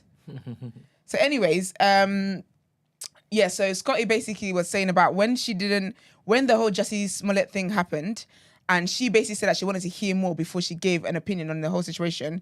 Joe Budden wanted to tussle her, wanted to fight her and whatnot. Obviously, it turns out that Jussie did lie, but her thing was, at the time, I didn't know that he was lying. So if this gay guy is coming out here, obviously, I'm sure this was before she saw the I'm the gay Tupac move. I can't believe he said that. He dropped Mike. Flapped his coat and walked off the stage. Insanity. Should have pulled him back by the scruff of his neck. So cheeky. But anyways, so she didn't want to give her opinion on it, blah, blah. Obviously, it turned out that he was lying anyway. So people were like, oh, like, almost like Joe was right, you should have said, but then it still stands, she doesn't want to give her opinion. So anyways, she was basically talking about, watch now Joe Budden sit down and talk about, he's going to wait for all the evidence to come out. But when I said that back then, you wanted to come and fight me. Anyway, Joe Budden addressed her on his podcast. He basically said that she's a nepotism baby. She doesn't have talent. And he said something that was so weird. He was like talking about like, she can't walk in heels. What's that? So I was like, did you see how thick the baby is?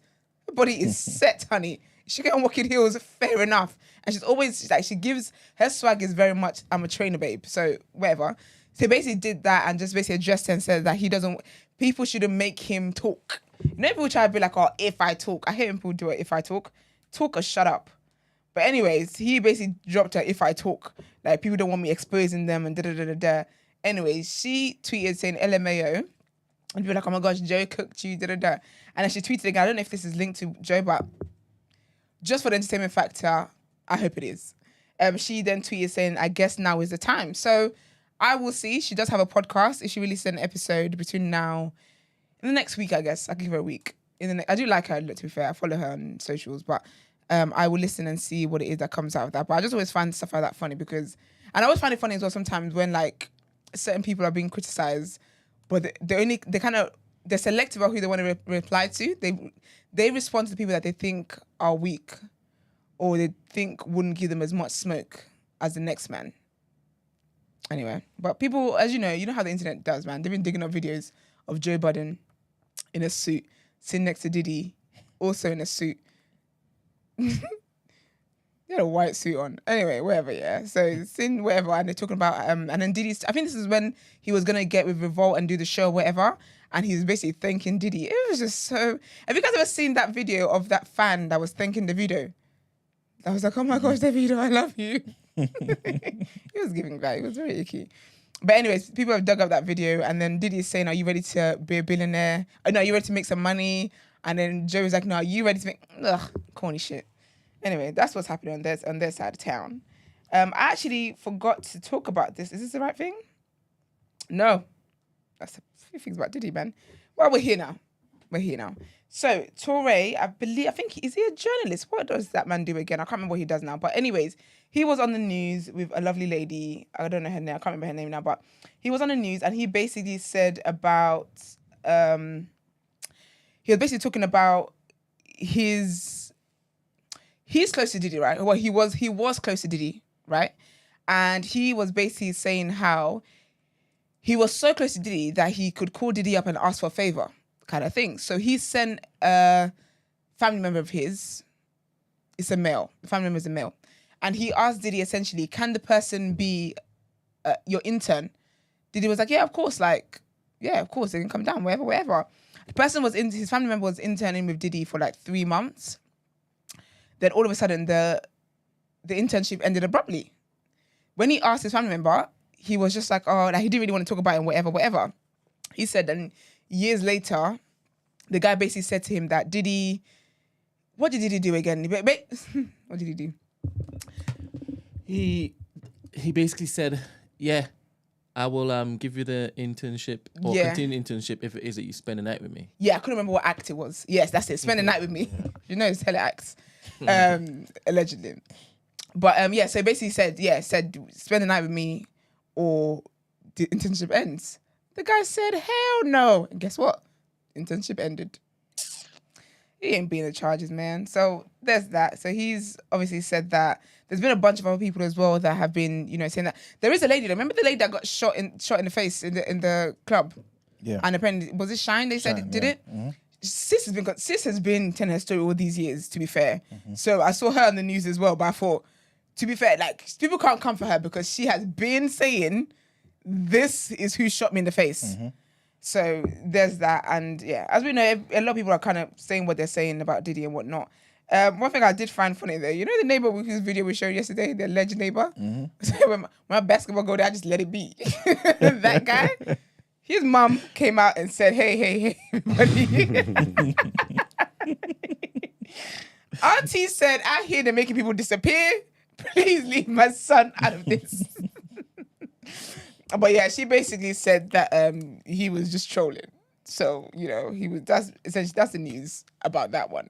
She basically just said that he was trolling. He's not scared, Like, how are you going to be trolling Diddy when we don't talk about Kid Cudi's car? We talked about all these things, honey. You will disappear off the face of the earth. And his face is just right out there, just smiling up and down. Anyway, his mum came out and said, hey, let's all calm down. Let's be guided. He ain't do nothing. And then speaking of Diddy still, so Lil Rod, I spoke about Lil Rod a few weeks ago now. He's a producer. He's the one who produced Diddy's latest album. What's it called? Some Love. Diddy Love. Mr. Love. No. It's got love in it. His Brother Love? Brother Love. I don't know. That's what he keeps calling himself anyway. Yeah. It's got love in it. It's his last project. The last project, the one that didn't really... Yeah. Do you know how weird that is now? Anyway, whatever. So yeah, so I talked about Lil Rod. He's a producer on there, and essentially Diddy promised him a Grammy, which is so interesting. Promising somebody a Grammy. He said if he did it, he would get the Grammy of the Year or Album of the Year Grammy, whatever. If he did what? If he produces album for him. Oh, okay. So they had, like when people talk about like they go to a camp, music camp. So the guy was living with him for months for them to really work on this Grammy producing album, whatnot. But he didn't get paid. I think he got paid like 25K for after living with him for months and whatever. So the guy, trigger warning of Charles Diddy's everything, but allegedly everything. So so basically the guy claims a lot of stuff. Claims about Diddy groping him, doing this, doing that. But basically, he had filed his lawsuit a few weeks ago. It's now been amended. There's been 25 extra pages in there. All of that's been trending. So I talked about the first lawsuit, he talks about Cuba Gooding Jr. being like groping him. But now, the new lawsuit, he is now a co-defendant. Because apparently he was being groomed Well, he was being groomed for people, in which Sir Cuba was one of them, allegedly. So there was that. Also, there's allegations now as well that the lady called Jade, Young Miami, as in Carisha, and Daphne Joy, who has got a baby with 50 Cent, are actually. No, I haven't seen it yet. Actually. Yeah, he's like, I didn't know he was a sex worker, you little sex worker. Yeah, I'm waiting for you to tap into that 50. That guy's You've not got okay. Joe Budden, but you need to tap into 50 as well. Then you're finished. That guy's not okay. Clock But life. essentially, They would hate me if I dealt with people online like how 50 life. does. Clock London's too small. They'll get me. Yeah, get me. I can't lie. And you know me, I'm vicious with it. They will get me. I don't know if I'm tapping into my inner 50 anytime soon. Yeah, I don't know if I want you to tap into it. Yeah, we need to expand No, I will here. it from just London or yeah. And then No, I know why we're still in this studio. It's only one entryway, mate. No, it's just a one door. Oh my goodness. But yeah, so allegedly, so the legal document alleges that Jade, Young Miami, and Daphne Joy are Diddy's alleged sex workers, and also that Young Miami was his coke girl. They were doing coke together and whatnot. What else is there? Yeah, and he also talks about Diddy walking around the house naked a lot and being, them, what's it called? Is her name Young Miami? Then I've seen them tweets come back up where she's cussing at that girl. Yeah. Saying that you're just a little eater and all that. Yeah, just if I wanted to, Diddy would have had you eat my pussy from remember I said, straight. yeah. Like, you know, like you can't, like you couldn't do nothing. If Diddy wanted you to eat my pussy, you would have been eating my pussy. But you're just an eater. All you do is eat pussy and suck dick for Diddy. It's like she said, "Bitch, you a eater." Who was an eater?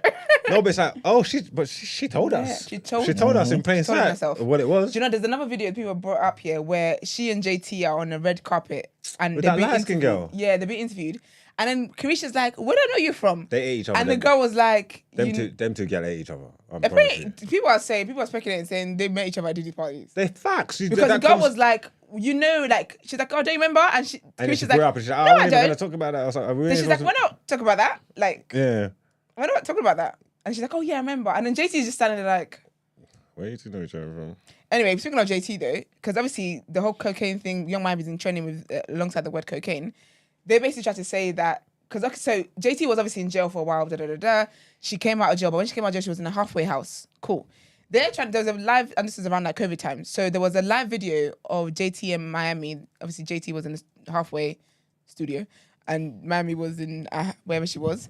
And so basically, like you see JT go off camera, and when she comes back on camera, she kind of thing. People are out here talking about she was doing cocaine and Young Miami was her supplier. But then JT, and she addressed it, man, because first of all, don't play with me. I don't think they're that close anymore, to be honest. But JT said, don't play with me. She basically tweeted saying, she said, first of all, I was in a halfway house being drug tested every night I went in. I explained this years ago. I never did cocaine and never will. It actually destroyed my family. Y'all get on here making jokes about shit for shits and giggles, and you don't know people's post-trauma. So stop playing with me, please. I believe JT, man. I don't think she was 1 second away from getting back into jail. They were looking for any excuse to take her to. She was not playing about her probation. And then some girl was like, "Oh, JT be fucking for everyone." And JT put a picture up of her. She said, to be fair, she's like, "You are the one who looks like you do coke."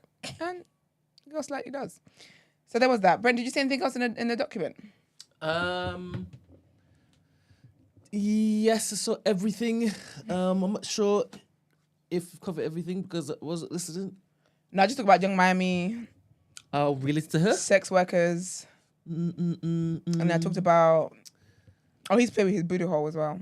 Yeah, and him bringing in Cuba. Yeah, I said that he's a co-defendant now. He must be fuming though. Because he was minding his business. He's not minding his business. No, because he's the first lawsuit, he was just named as someone who was out here touching the guy, unprovoked. It's the same thing. All of a sudden now, you are co-defendant on the lawsuit. They're saying that Diddy had secret cameras in every room in his yard. Every single one of them. Did you see Joe Budden saying, "Boy, when I saw the drones shots over How the did house, CMC get in there, Marks? over the house, he was like, one of the first thoughts that came to my mind was like, I've had some good times in those cribs. Serious? Like I've had some good parties. But then Do he you was know what's saying mad though? he knows that he's gone there, enjoyed himself, and gone about his business. So he knows there ain't no footage of him doing no fuckery in that house. But he said anybody that wear the shoes on the other foot for them is gonna be nervous as hell. I told And you for him to Stevie J even was make shaking that his boots. statement, means that he knows. Yeah. And that's what I was gonna say, because you know there's all the people that coming freaks. out. 'Cause I would have gone to Yeah. the free cost.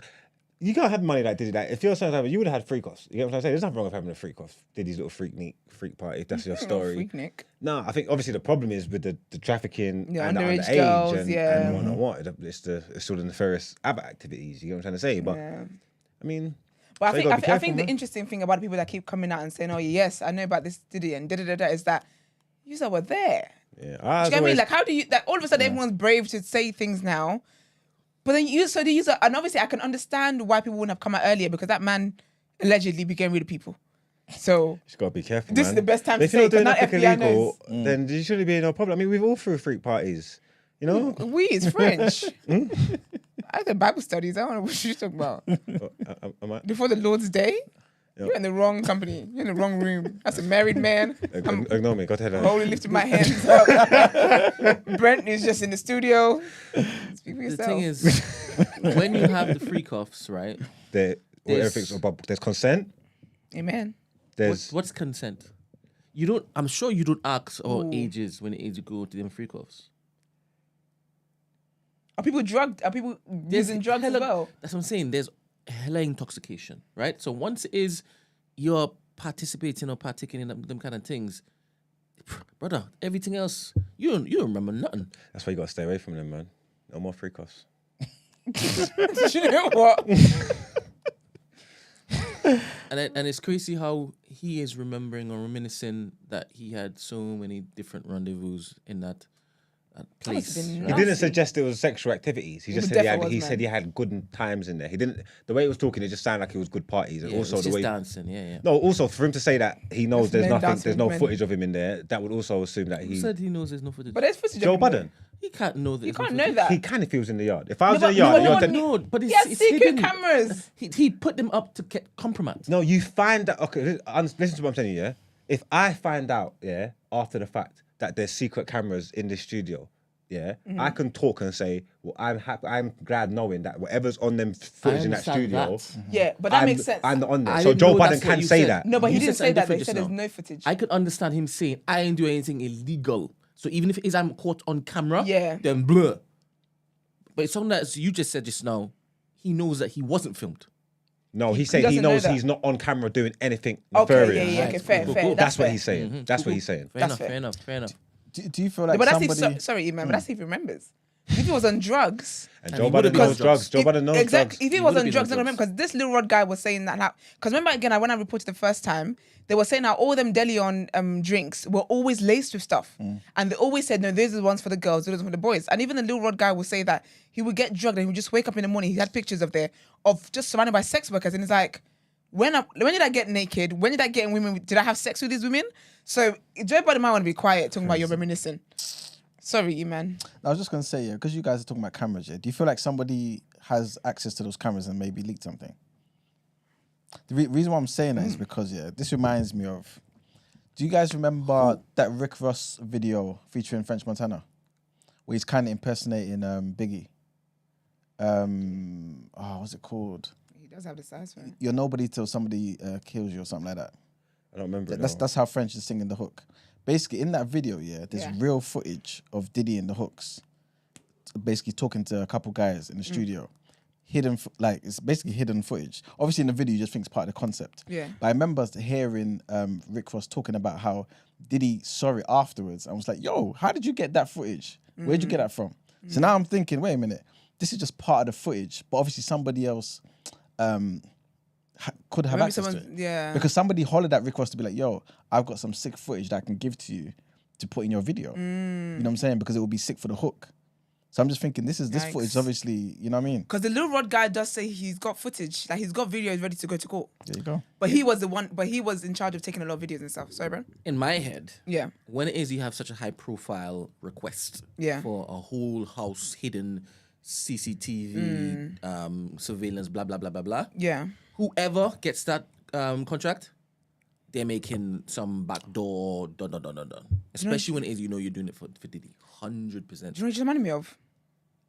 Allegedly, Sloan, her name's Sloan Bella, that's what I was looking for. Sloan Bella alleges as well that he had secret cameras in Kim Porter's house. Yeah, he would have. Yeah. He would have But she didn't know about it until she died. Say again? He would have believed that he would have believed that he owned her, innit? Yeah. So, and apparently she's got books that she's giving to different people, and whatnot, and whatever else. But yeah, man, I don't know about that. It's just wild, man. It's just wild. It was interesting as well to see how the Breakfast Club are talking about the raid and whatnot. Do you know what's so funny? Because sometimes people, because people have been talking about like, oh, they're trying to tear a black man down. Because basically, Charlemagne was like how he was like, if he's quiet on these things because he doesn't like hearing it because it's not a good thing. He said, I don't like seeing people's legacy being torn and stuff. But if you know that someone's legacy has come about from them robbing other people, stealing and killing and stuff, is that a legacy that needs to be protected? Is it a thing where Diddy as a person should be brought down, but his legacy should be kept intact? But the reason why the legacy can exist is because he was doing these crazy things. Is it fair for these platforms to talk about him like he's guilty before they know anything? Before anything's happened? Is that fair also, though? What do you mean? Because they're going to have to backtrack it. It's like you don't want everybody to just pile on and pile on and pile on. You've been saying allegedly all the time. Allegedly, no, anyway, I'm just saying. You want them to all pile on. If it comes out and he's innocent, they're going to have to backtrack. Okay, but what does people talking about him like he's guilty look like? The opposite, reporting the story? The opposite to what they're doing. You don't like the way they're reporting it? But reporting, like, what does that look like? Are they, because reporting is, because people will say that you just reporting a story is you jumping on it and acting as though he's guilty. But I haven't said he's guilty. All I'm doing is telling you what's been in the news. All I'm doing is telling you what happened at his house. Yeah. But then, because even Envy was saying that, like, oh, people are moving as though he's guilty. But no one has said that, I've been saying that I believe he's. Oh, Brett, do you know what's bad? That's why I stopped myself. I remembered why I said it. the whole Cassie stuff. Yeah. I've been saying, I believe all of that. Right? That's what I've been saying. And obviously, when it is that we say certain things, we also say allegedly based on the reports that we're getting, such and such. But I've been saying, I believe it based on the information that I've received. Yeah. I want to believe that it is true. So is it fair to report on it like he's done it, like he's a scumbag? But what does that look like though? What does that look? You can't just cuss them out, innit? Let me hear the language. You can cuss because you can have an opinion, right? Because that thing is having an opinion. But you can't on big Sky or BBC saying he did all of that, and we're just because he hasn't been charged yet. No, he did, but there's people who are coming saying like, look, Diddy's done. Like he's finished. Well, he's he is, though. That speaks to guilt. Are you talking about the pop culture commentators? Yeah, exactly. Not necessarily because even if he's not charged, his reputation is done. Yeah. You can't come back from this. But you know what? Diddy has come back from a lot. You know. I don't think he can come back from this. That guy knows how. You don't beat the feds. If he gets a not guilty from the feds, Diddy will come back from this. Surely. Yeah, I think so. Because he knows how to talk to the people, you know, cry and talk. Do you know about what I think God is different? love. Do you know I think this is different? And I think I don't think he will. What does Dunn look like? What, he's out of the public eye and gone? Look at that Bali resident. Russell Simmons. He's about to be president of Bali. He was never a Diddy though. He wasn't a top executive producer and whatnot. I don't know if he's done the type of stuff that Diddy has been accused of been doing, but he's got some grooming in his pages. 100% he's the Me Too ambassador. Like, I think Me Too, I think him. No, I'm not saying that. What I'm trying to say is that he can't come back. But what I'm trying to say is he's like Russell Simmons. Culturally, he's not Diddy. Like Diddy's influence on the culture, Diddy's impact, Diddy's in place. Russell Simmons ain't Diddy. He has sold his revolt. He's removed all of his holdings or his positions in these executive suite boards. You've seen that before all this came out. And this hasn't even started yet. Yeah. So, in essence, I don't think anybody would want to touch Diddy with the badge. Yeah, with the badge pull. I mean, I think Ciroc is why this started. Allegedly. And I don't think those corporates would want to basically be aligned with Diddy after because they're saying this all started when he said he's going to sue Ciroc. Some people allegedly. Uncle Luke is saying that... Sue Ciroc, the people... Adigo, something like that. Yeah, something like that. But Uncle Luke is basically saying that he basically tried to bite the hand that fed him. And they said, hey, excuse me, hi. We're going to put you in your place. I heard that. But you know what it is about even stuff like that, even that kind of narrative? Like, so the thing, I think the interesting thing with Diddy, with the Diddy situation, Cassie's lawsuit aside, people have always spoken about this man in a certain way throughout the years. That's why I'm like, even if he was found not guilty and whatnot, it doesn't change the stories of people who said they were at these parties and they've witnessed stuff. Like, he's always been that like, there's always been Chinese whispers about who he is. So I'm not shocked at these things. You may need to obviously correct me here, yeah, but have the whispers been about illegal things or more so just about him being gay and bisexual and stuff? Yeah, but it's been about the freaky stuff. I would say the freak offs and stuff like that. But then when you come to know who's allegedly involved in said freak, like, it's not legal. It has been about illegal stuff. It's been about the him shooting, looking, the murderings. Not even that. Him looking to basically say, if it is that you want this, you have to do this, and then we'll hold this over your head. That's illegal. Yeah, and he's got the politicians and people in compromising positions 100% in his yard, and that's helping him get forward in life. That's blackmailing, all these kind of things. Epstein levels, mate. Yeah, it's all these kind of things. So I feel like, because I think even if he was, because that's what DJ was like, oh, yeah, but like, there should be a guilty verdict first, because if he's found not guilty, it ruins his reputation. But I'm like, are people forgetting the Cassie situation there? He's settled with that. But that's not guilty, though. It's not guilty, but he settled in less than 24 hours. That was the insurance. He didn't even try to fight it. That was the insurance company, though. No, but they were firing.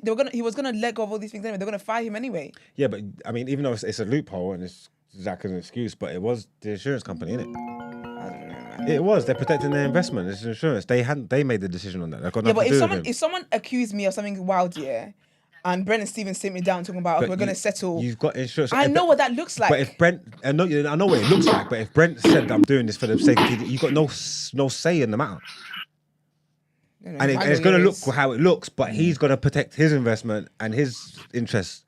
Yeah, so it sounds cheap. It sounds cheap. If it's true, it's true. It sounds cheap, but then you go on to then hire Ghislaine Maxwell's lawyer. You know, you're gonna need it. He was given that lawyer. Yeah, but even then, even worse. You don't have a say in it. Yeah, he has his masters. Good morning. Morning, babes. Who are we speaking to? Morning, guys. Black Rob. Morning, Black Rob. How are you? Yeah, I'm good.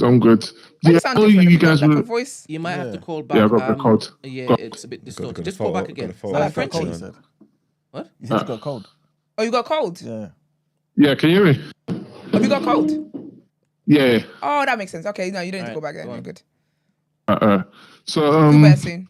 Yeah, with Diddy, I'm not surprised that no one's listening about it because like the whole industry is built off of coercion and favor stuff. So if all the media outlets have never reported on any of the math he's done because he's either probably got a tape on someone that's a high-ranking person or he's put off. That's how he gets Jordan to not say nothing until the minute. That's how he gets all these different. He's either got like you use Revolt, stuff like Revolt, people like dummy shows. Now they're beholden to him because you're paying, or he's got videos of you compromising things. Have you also noticed how Mace always got Diddy for like contracts, but he never got Diddy for all the other stuff? I reckon he's got a tape on Mace. Mace is on Diddy. Do you know what I mean? Yeah, but Mace is embarrassing. Another thing that Budden said, was that the silence is so scary, And he's saying, obviously, you would think it's not science because obviously there's people are talking about it and it's being reported. But he's saying the level of people he's seen at those parties and the blend of like across the board from, I don't say like musicians, actors, musicians, all that, mayors, people like businessmen, power people. He said the amount and the abundance of the type of people that he's seen, to the silence. It's scary because more people should be talking to come to denounce it, but what it is, they don't. Yeah, they down the rabbit hole. They ain't saying nothing. They don't want to be known. They don't want to. They was at the freak off. Yeah, the coercion. It's the scariest thing to be being compromised, and then you have to like your fate is tied with it. Tied with people that do. They play a dangerous game where if you got them tapes, and that's Suge Knight said that. Two things: either they got the tapes to prosecute, or they got the tapes so that they can get rid of the of people that are too powerful. Do you know what I mean? So they're going to the house. Like, okay, cool. This politician, get rid of that. Get rid of that. Oh, yeah. Because at the end of the day, the CIA guy, they're all beholden to like they got their master. Do you know what I mean? So I reckon some of them going into the house was probably to shore up the tapes of the people that they didn't get exposed. The same with the Epstein stuff. Those names that were expunged. Like certain names be expunged, but other names were because those people that expunged were probably powerful to pull the strings, to not be lumped in with everyone else. And then and with the Diddy stuff, it's like you hear about. Like, I know Esther. I know you start talking about Sloan woman and all that stuff. There's people in the industry that have been compromised, but they still are having internal like just and them, man. Like if you and I went to rabbit hole with all this stuff, and it's like, yeah, she said he's next. She said that basically he's fine, where he's been compromised, all the stuff, and you know the stuff with Usher and Diddy and all that, where he all that ritual stuff that they did to when coming and enter into the game.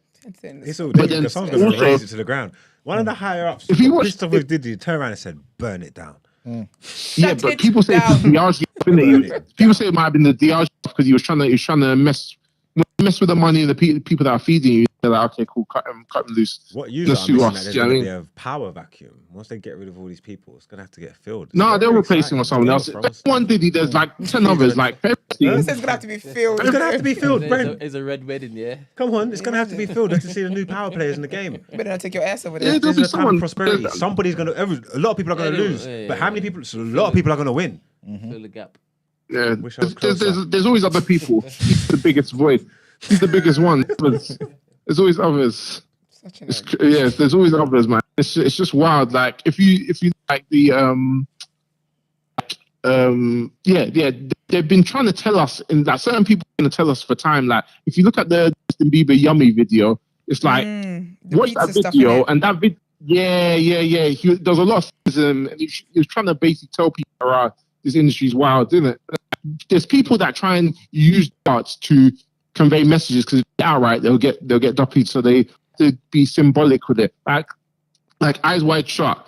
When they watched that film, everyone was just like, "Oh, this is like some ritual stuff." And then Stanley Kubrick, like a year after making that, because I think he revealed too much about all the rituals that they do in Hollywood and in Washington.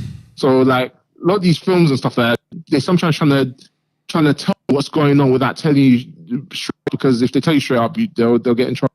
So you have to look out for them. Did you hear about I think it was like shortly after Justin Bieber became Christian and whatnot, and then TMZ was asking like, why don't you do music anymore?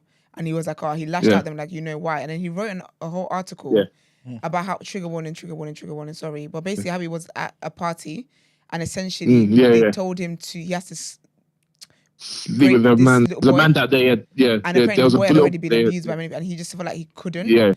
And then he said that boy shortly died. He said he heard it die, and he said it haunts him that kid ended up dying. Who's saying this? Justin Bieber, but that article can't be found. And it's been taken away. Yeah, they sponged off the and that's why so that's why I think like rape him, because that's what they do, the sex trafficking and kids and stuff. If you want to be a mogul, if you want to get to this level, this is what you need to do. It's also like it's a bit like getting into a gang. You know gangs where they're like, you have to kill this person because now we're in America. I don't know if they do that here, but in America, if you're gonna go into the gang, you have to kill that person. Now that we all mutually got so now you're in it, and then also what Brent was about with all that sex magic and all that ritual, all that type of stuff is like taking energy. That's why they always go for, like you said, the man. She was like they don't go for the kids that are like, they go for the kids that are like actually like got next to them. Like Amanda Bynes, you were saying this, she's such an energetic, such a happy person. Man. Those go after, isn't it? Because so more like innocent and light that you have, it's like there's all spiritual as well. But I don't want to go into that. But like so that's kind of why they do all that stuff, because it's like you're battling with spirits and all that stuff with what's going on in Hollywood. And that's why like even people, that's why a lot of these people that are going to entertain and then they got a like softer heart, they end up becoming religious, because after seeing what they see, if you, whether you believe in religion or not, that's the other side is doing satanic stuff. That means they believe their side. So that left Bad Boy joined some type of faith. Exactly. Isn't Mason pastor of sorts? What the hell did they see there? Little pastor bishop suit. Yeah. What the hell did they see there that pushed them to God? Crazy. Exactly. Whether you believe in like God, the other side believes in the devil. So you're fine on losing battle if you believe in the light. If they're doing the satanic stuff. Do you know what I'm saying? It's crazy. It's actually mad, you know. It's very, very wild. Like it's very, very, very wild. Dark things going on. And also, this is all riveting stuff, but we are really getting carried away. Cool. This is a great phone call. Thanks, Black Rob. Thanks. Let me speed past the rest, man. All right, so you guys know I love a sitcom and I love watching like old shows and stuff. So you guys ever watched a show back in the day called Good Times? Good times. Before our time, but I've seen episodes. Yeah, it's coming on Netflix, man. But like, was it animation? It wasn't, was it? No. Yes, there's an animated version coming on Netflix. The trailer looks sick. It looks so funny. It just looks very fun. Like, I'm absolutely here for it. I heard a familiar voice, which I just love her, Masai Martin. You know, from Blackish, the black girl. Yeah, she's on The there. young one that's not young anymore. Yeah, Diane. Yeah, she's there. I liked her. I wish she stayed little forever, man.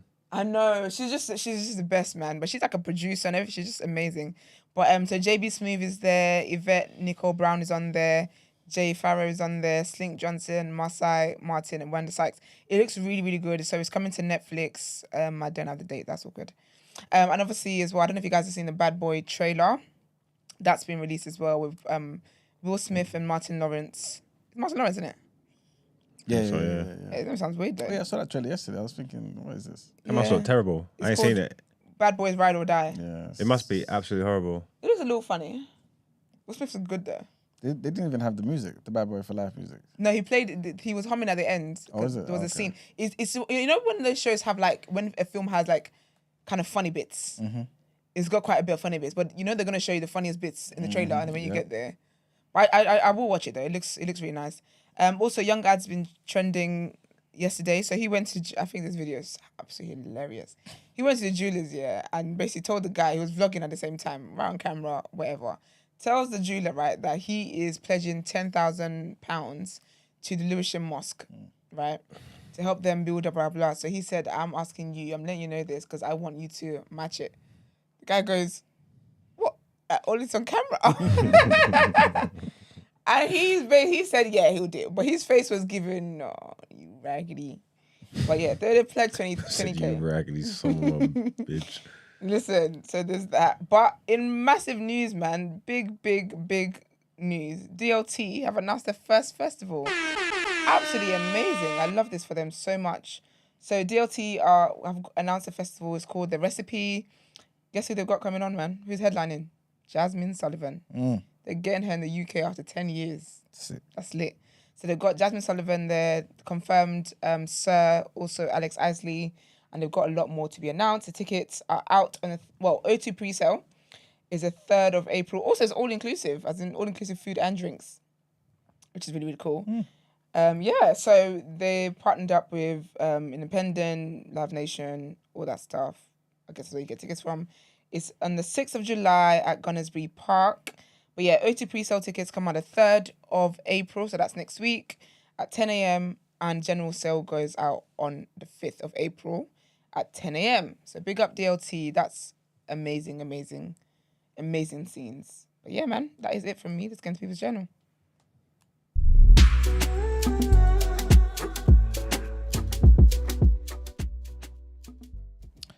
All right, people, welcome to the People's Journal, where I give you the news from an economics point of view. The first thing I want to talk about, trigger one on this, man. Sad, man. Basically, there's been months of warnings, and this has been warnings that have come from the UN, basically, and now a recent report has been put out, and this particular report has offered some hard statistical evidence that basically the humanitarian catastrophe in Gaza, right, with the whole thing with them not getting aid and all this type of stuff, is turning into a man-made famine. So basically what they're saying is, long story short, that if this continues, it's looking like the evidence is there that this potentially could be another war crime that Israel is being guilty of. So obviously Israel are basically saying, listen, that's not the case. We're letting in all the aid that's been offered by the US and the rest, and the rest of the world. They're saying that the issue is that the UN is failing to distribute the aid. You know what I'm saying? Once Hamas has taken their part. And that's the reason why it's not getting to the Palestinians. But obviously, again, this is the UN that are basically putting this report together, or have put this report together. And obviously it's got statistical evidence there, man. You know what I'm saying? So it's not just something they're just plucking from the sky. And because of this whole back and forth between whether this is Israel's fault or whether this is some other person's fault, obviously other countries are stepping in. Countries like Jordan as well, they've tried to step in, the UK, and some other countries as well, to try and bring aid. But obviously they're having to do it from the air, which is the least effective way to deliver these supplies. And what's sad is a lot of the time, let me not say a lot of the time, but some of the time, Palestinians who are on the ground fighting now to secure some of this aid that's coming down, some of them have drowned, trying to go into you know what I mean, into the sea, swimming to get those pallets to bring it to land. Some of them have drowned. Some have even been crushed when the parachutes fall down, you know what I'm saying, with the aid and whatnot. So it's just a horrible situation there. But again, it just seems like more and more in the news we're seeing that Israel, there's a lot of pressure on Israel to basically stop this. You know what I'm saying? Like everyone's pretty much calling on the ceasefire now, and it's about time. Next thing I wanted to mention is this might be good news for people who actually want to get their properties, first-time buyers and stuff. And long story short, what's happening is first-time buyers are being offered the chance to pay a £5,000 deposit and potentially borrow up to 99% of the property. You know what I'm saying? So this is crazy. Normally, you're dealing with the 10% realm deposit, 5% if you're lucky, whatever. But a 5K deposit, and then obviously you're borrowing the 99%. Now, this sounds good because obviously it allows people to get onto the ladder, but obviously this will be very expensive. And in terms of your monthly repayments, especially given the interest rates at the moment, and this particular mortgage, I believe there's two banks that are doing this. Yorkshire Building Society, basically they're allowing you to borrow up to £500,000, and that comes without a fee. There are a few exceptions. So basically, no new builds. It's not available for flats.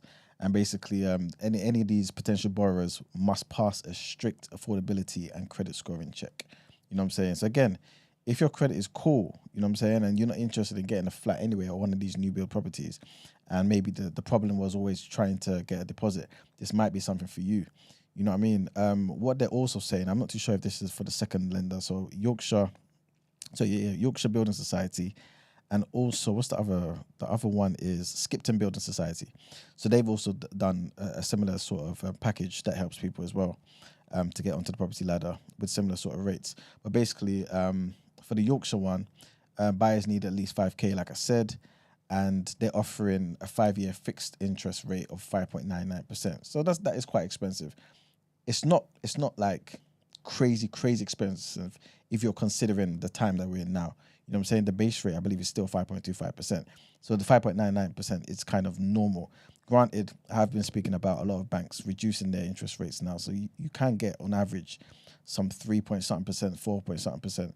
But again, for people who have struggled to get a deposit, they want to get onto the ladder, 5K deposit, 99% mortgage, 5-year fixed rate, 5.99%. You know what I'm saying? And obviously, I guess this is not financial advice, but if you are somebody that is interested in doing this, I think the best thing would be to obviously try and pay extra towards your mortgage. So if you can afford that particular thing, pay extra. So when it comes time to remortgage or refinance, you've got more equity in the property and it gives you more leverage in terms of getting a better deal. Next thing I wanted to mention is Elon Musk, man. He's now announced some more changes to X. Apparently a lot of people seem to kind of, I don't know if they're kind of going to other platforms, but it doesn't seem as though a lot of people seem to be subscribing and at least getting, the premium features and stuff like this. But long story short, he put out a tweet yesterday basically saying that going forward, all X accounts with over 2,500 verified subscriber followers will get premium features for free, right? Yeah, and if you've got over 5,000 verified subscriber followers, then you get premium plus for free. So I think that's good because a lot of people are obviously against, especially like you guys. I'm pretty sure you lot are not willing to give. I'm my monthly exactly. You're not exactly. You're not adding. You're not paying for that, innit? But if you've already got the subscribers there, where like 2,500 of them are verified subscribers, then you will basically have access to the premium features for free. Okay. So yeah, that's something to consider. Yes, earlier, I believe it was when, what's his name, the Chancellor, Jeremy Hunt, put out the latest budget. I think it was around that time anyway. Basically, we spoke about how the regulator's price cap for energy in this country now drops 12.3%. And this is going to be put into place from Monday, the 1st of April. The reason why I'm mentioning this, obviously, because obviously it's good to be aware, you know what I'm saying, your bill should be going down. But for those people who don't have the smart meter readings, right? and you kind of have to rely on you read it manually and then kind of input it in your system on the app or whatever it may be and letting your supplier know. Make sure you do this prior to Monday, the 11th. The reason why I'm saying that is because if it continues, you basically may get charged from Monday at the higher rate for energy you used already. It should be a case where going forward you're getting the cheaper rate. But if the supplier doesn't necessarily know, then you potentially could be getting charged for the other rate, if that makes sense. Hope that makes sense anyway. Next thing I wanted to mention is kind of similar to this whole thing, but this is to do with Thames Water. Thames Water, pretty much, they're looking for extra cash, man. Apparently, their investors said that they're not looking to help them. Oh, they're pretty much struggling right at the moment, innit? And their investors are saying, listen, we're not giving you any more money, unless you increase your bills. Because obviously, we need to make sure that we're making our money back. And it seems as Thames Water doesn't really want to do that. You know what I'm saying? They've been pushing for that's a right attitude. Yeah, but this is not really to talk about how benevolent they are, though. It's really because they've been trying to push Ofwat, which is the regulator, to agree to substantially increasing it, to give them the license to do so. But Ofwat's basically saying, nope. You know what I'm saying? We're not looking to do that. We're not looking to raise bills to kind of sort out your bloody shareholder problems. So, long story short, it's looking like Thames were in trouble unless they can think of something to do. Next thing I wanted to mention, I believe this is the last thing. This is to do with Sam Bankman-Fried, that young guy who was the owner of FTX. So remember, he was convicted of fraud and money laundering last year. Long story short, he's now in court to be sentenced for his crimes. So his legal team are obviously calling for leniency, as you would, you know what I'm saying? But the prosecutors are seeking to get him in pen for 40 to 50 years. You know what I'm saying? His team are basically proposing 5 to 6.5 years. And they're accusing the government of adopting a medieval view of punishment. Can you imagine? When it comes to him now, everyone's kind of got these antiquated views. But long story short, that's what's happening. We don't know what his sentence is at the moment, but yeah, he's going to be returning to court today to be sentenced for his crimes. And I guess I'll let you guys know what's good next week. But yeah, that's pretty much it for the People's Journal. Is that it? Yeah. Yes, that's it. Thank you. Let's get into our last headlines for today.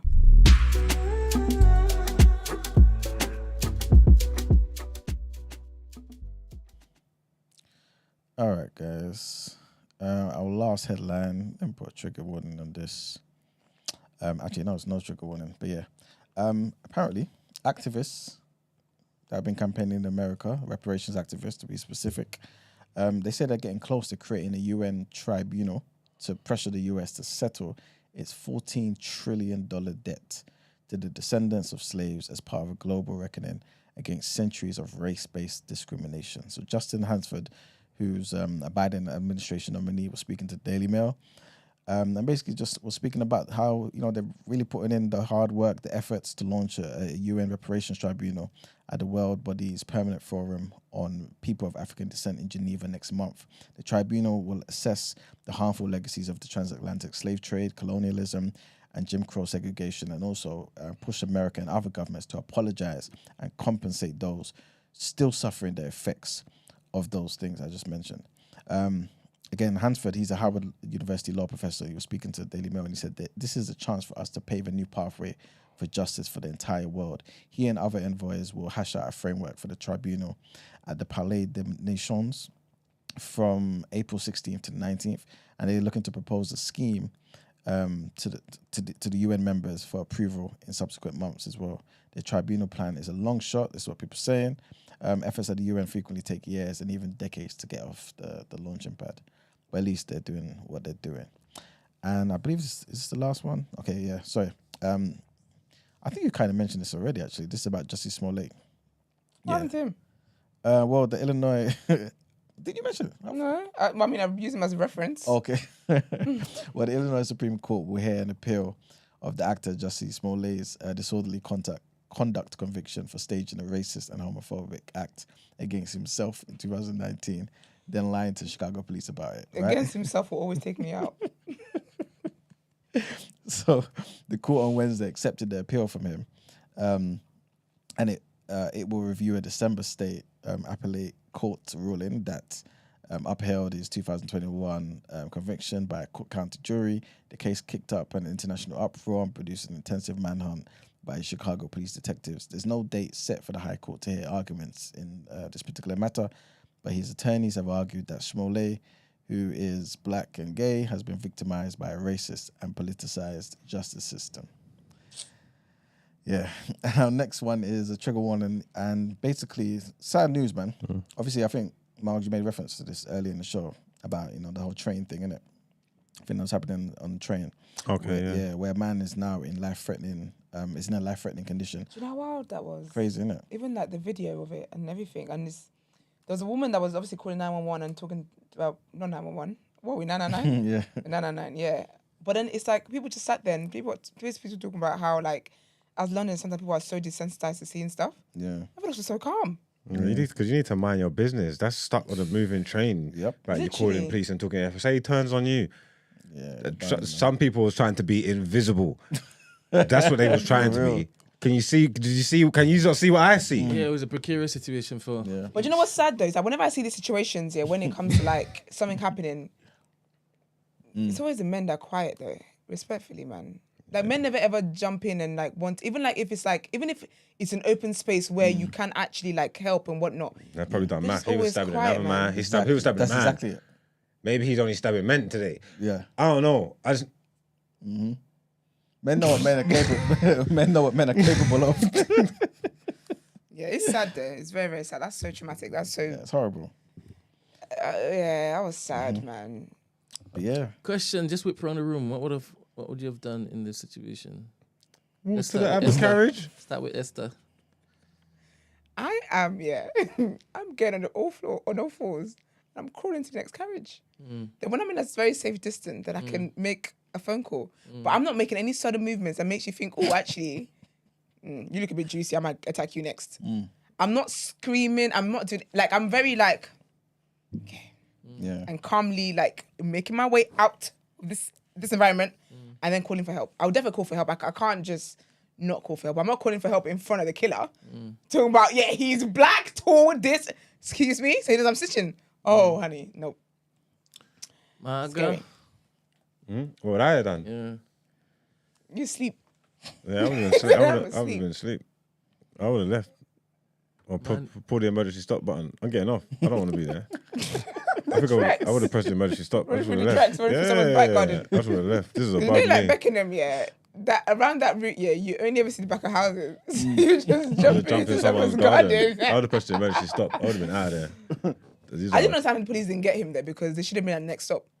The police and it's in the cameras. The police didn't get him? No, he's on the loose. They asked about the public. If the public knows anything, come forward. Come forward. Wait, so they made those phone calls and the police wasn't at the next stop by the time they got there? I don't believe he was arrested, no.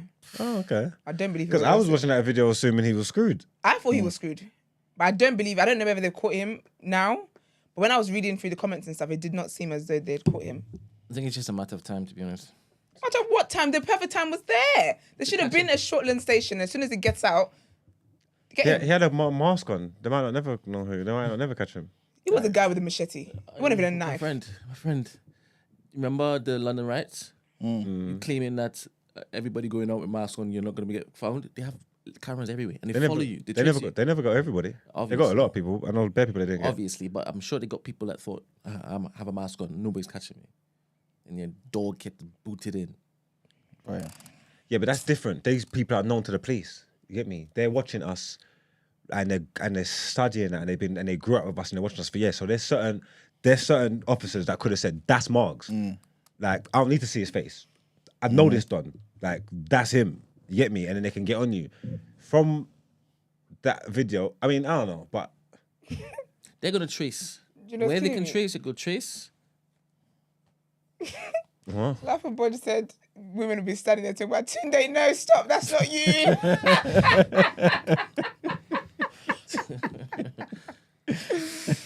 Oh gosh, Iman, what are you doing?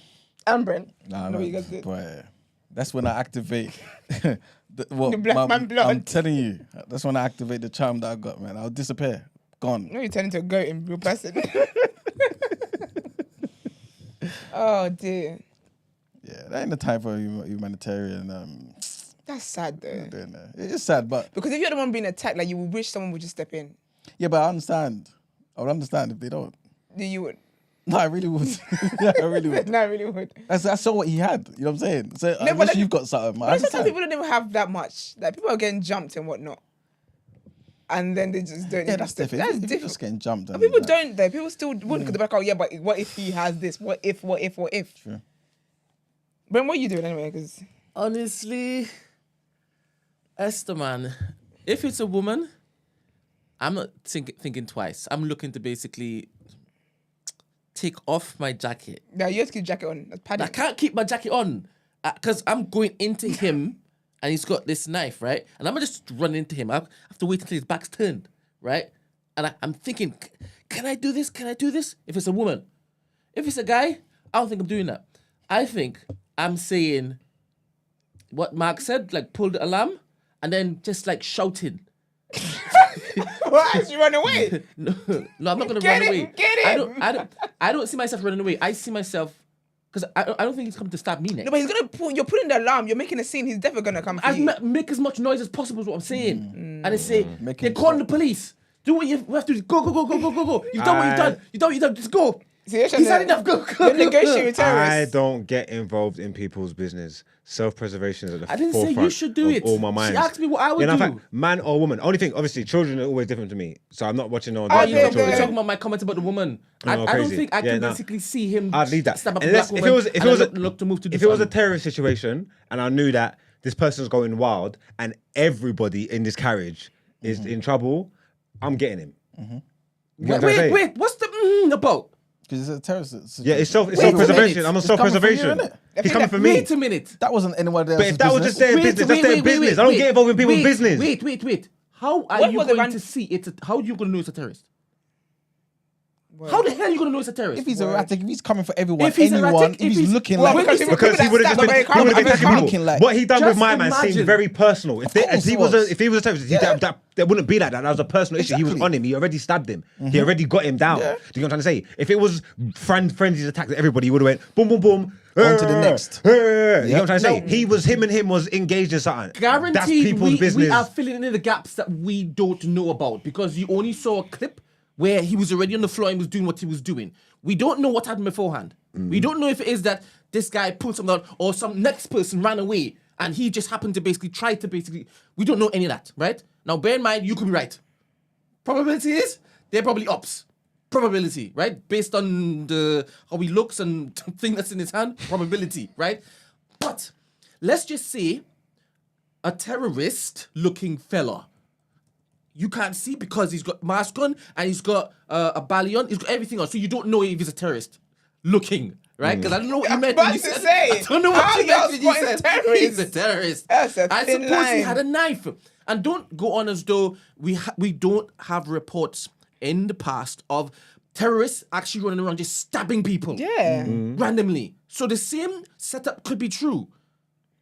Why would you do something different this time round than the other time around? Because I'm in danger. This other time around, I'm not particularly in danger. I got nothing to do with what's going on. If I stay quiet and stay invisible, this man's gonna go about his business. The other way around, I'm potentially in danger, and if there's a threat to me, I have to take it out. I hope it doesn't sound like I'm judging you, to be honest. I just said, you don't have to judge if me. I see it's a woman, my physiology is different. You'd have to say It's children. completely different. You have to say a child for me to feel like that. Cool. So if it's a little boy, Yeah, he's done. I'm getting him. how old? And it doesn't even matter if they look too young. It But he's doesn't still matter. got the same weapon. I thought the weapon was the problem. I thought the fact that he was stabbing somebody and he's got a weapon was why people who don't want to intervene. So even if that is a younger person, a child, he's still got that same weapon on him. He could have been battering at you with no weapon, and people wouldn't have got involved. And that's what Could I'm have saying. stomped his head into the white meat, and I people did wouldn't say have got that. involved. And I did say that people don't get involved, period. So what makes it different if it's a child because he's still got the weapon? For me, if it's a child, whether he's got no weapon or no weapon, I'm gonna stop him. Is this a natural impulse, is Zayn? Yeah. I don't think there's a way to explain it. That's the way I can't explain the whole. If I see a woman, it's Maybe that's different. why then women jump in, because maybe it's women's natural instinct then to just try and protect and jump in and care for. Because I don't know how, for me, I don't know how your instinct can be turned on for one and not for the other. Like my reaction would be if I'm going to like want to jump in or like want to help somebody, the energy is the same across the board. I don't know. I think it's a defenselessness of it. But women are women are. That's why I said defenselessness. about the woman. But if it's a man, I wouldn't immediately just do that because I'm thinking y'all had some confrontation. Yeah, but if it's a woman and you can see her in a little office outfit, you just see she's just a man in her business. Like, how would you not have defenses for that as well? Oh, you talked about. Yeah. I don't know. Like you said, it's like I can't explain it. I've always got something in my head that lets me know. Say that there was a scenario if there was a kid gonna get hit by a car or something, and I can reach it and push it out of the way, and I could get hit. I might do it, and for a stranger kid, I think 9 times out of 10 I might do it because it's just a natural reaction. I can't say that for a man or woman because I won't get hit by no fucking car. Do you get what I'm saying? But I feel like I would do it for a child. It's just how I had to protect. They need protection. Kids need protecting in this world, in this treacherous life that we live in. They need protection. Bathroom Diary said, what if it's a pregnant woman? I might do it too because the kid's there. I might do it. That's horrible, man. That's so sad. If I had a can of Coke. No, you're not throwing that. Yeah, but not that you see me did. You missed. And then there's fizzing everywhere. There's bubbling up the train. What the fuck, dude? I'm like, sorry. These are stupid. No, but that's so sad though. That's very horrible, man. That's very, very horrible. Very horrible. Hope the guy's all right though. Apparently the ambulance was there, so they took him out. Well, he's in a life-threatening condition. Oh. Yeah. Police say that they are aware of social media footage showing a man being attacked near the carriage doors of a train travelling between Shortlands and Beckenham towards London Victoria. There have been no arrests, like you said. Police also added that 2 men were seen fighting while entering a train at Shortland stations just before 4 p.m. So, so it looks like... Maybe it was premeditated beef. Paramedics treated the injured man at Beckenham Junction Station. In the video, other passengers in the carriages can be heard gasping and shouting at the attacker, a man wearing a black hooded jacket, black trousers and a face mask. How did he get away there? I suppose there's bare carriages in it. So with police on the 10th when we should have been in the 1st. Yeah, and if they got there in time, remember our previous headline, Sadiq Khan's looking to employ an extra 1,500 officers to London. So maybe this man just got off and he just walked out. Yeah. I think there's no barriers sometimes barriers open in Beckenham as well. So straight walking out. That's very sad, man. Yeah, that's it for the headlines, guys. Time to pay them bills. We can pull a show. Do you know we've actually given them... We're not recording tomorrow. Didn't just try to ask. Girl, it's Lord's Day. We've really done overtime. All right, let's give them a reaction.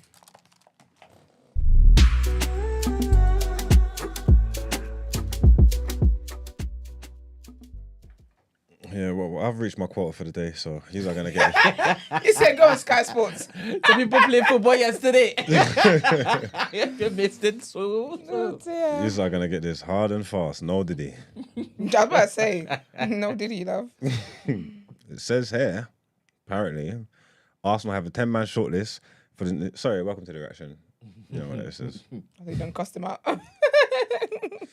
It says Arsenal have a 10-man shortlist for a new striker this summer with RB Leipzig Slovenian Benjamin Sesko, 20, Sporting Lisbon's Victor Gyökeres. How do you say this? It's like a Greek name or something. Sorry, ruined it. It's too late. And a fellow Swede international. Oh no, it's Swedish. And it's fellow Swedish international Alexander Isak, 24, among those being monitored. I've got some football rumours for you here quickly. Man United are very keen on the Everton centre-back, Jared Branthwaite, 21, as they prioritise improving their defence next season. That'll be a good one. I'd like to see that. It says Pep Guardiola is obsessed with Newcastle Bruno Guimaraes, 26, but Man City would have to pay €100 million to sign the Brazilian international. I wouldn't want to see him at City. So he's good. He's really good. Victor. So good. Huh? Victor? No, Bruno Guimaraes. Yeah, he's good. I won't want to see City. West Ham expects City to move for their Brazilian midfielder, Lucas Paqueta. I wouldn't want to see him there either. He's good. I wouldn't want to see him at City At all. Make this league boring. At all. Cook the whole place up. And my last rumours, it says Tottenham want to sign Feyenoord's Mexico striker Santiago Gimenez, 22, as the replacement for Harry Kane this summer. 1 year after the 30-year-old England striker departed to Bayern Munich. And my last headline, or my only headline actually, because they weren't headlines, is Luis Rubiales faces 30 months jail sentence for Jenni Hermoso kiss. So Rubiales could face a prison sentence of 2.5 years if convicted of kissing Jenni Hermoso on the lips against her will, the court documents have shown.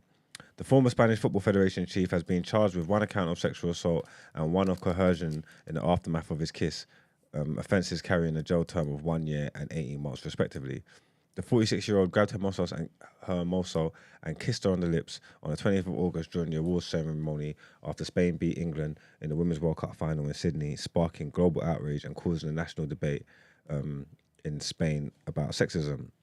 Hermoso and her teammates said the kiss was unwanted and demeaning, but Rubiales argued it was consensual and denied any wrongdoing. Bye-bye. I don't see how it was consensual in the way that it happened, because she looked shocked. No, but she was walking up just after the game. That was their first interaction after Exactly. the football. At what point did he ask her, they can I kiss you? pre-planned it.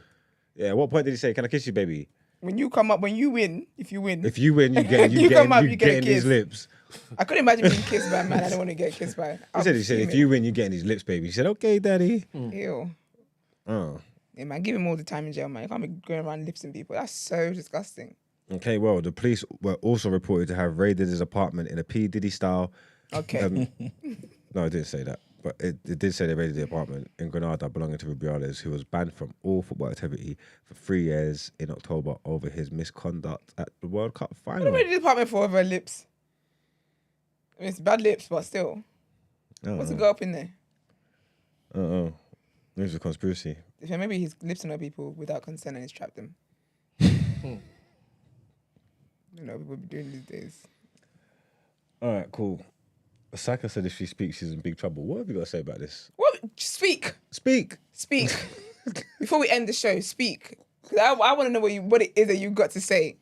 He's even a white man, so I would think you're on the... I mean, that's why she's on the side. Yeah. I actually don't want to speak. It's a white man. You don't want a white man doing 30 months. That's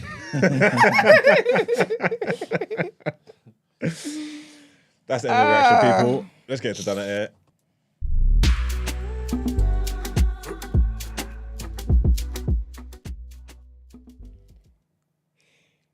Just click number 3, Brent, because I don't know what this is, and I haven't seen it, so I don't know what we're doing here. But it'll be fine. So you can stop it at any time because it's long. Oh, it's a video? Yeah. Okay, let's watch it. From the text, I think that's all right. Asking someone to use Wi-Fi. Calm, innit? When has that ever been a crime? I was using Wi-Fi. I was using my neighbour's Wi-Fi. Hello? I wasn't Hello? asking them. Psychopath never locked it. Yeah, I've been using the Wi-Fi from you. Now it's gone off. I can't use it at the moment. It just says... She looked like Gareth. Oh, Gareth Bell. I mean... Southgate. Why did I say Bell? now. If you can let me have the password, please. You've been using my Wi-Fi. Yeah. But why? Because you left it open. Well, it just connected to it, so I thought, well, why not? You know, I mean, it's been great. I mean, it's been really good signal, and I've had my TV on it, my phone. Okay. Okay. I've got yeah, I mean, it's all been great, but now it's just. So why are you here? Well, I just wondered if you could let me have the password, because then I can connect again, because it's a bit, it's annoying now because I haven't got it. Yeah, I'm letting her Okay, land. but why do you need the password? So I can I can connect to the Wi-Fi again. Yeah, Now but everything's good. okay, but like it's my Wi-Fi. Well, yeah, but it was before, but I was always on it. And it was fine. He's got a Now duty it's of care just to her. It's changed. like the landlord thing with the squatters. How long has she been on the Well, Wi-Fi yeah, for? 12 months. Yeah, You've got to look after her. Yeah, because I put a password on it. Well, yeah, can I have the password then, please? Susan, please. Yeah, but why? You know why? He's silly now. Then I can connect to it again, and then I'm good to go. Just as what? Good to go. Everything's now. I can't watch TV. I can't go on my phone. Okay, but like, why do you need the password though? Because I don't have Wi-Fi. Again. Okay, but then why do you need to connect? I haven't got it. Okay, but why do you need to connect?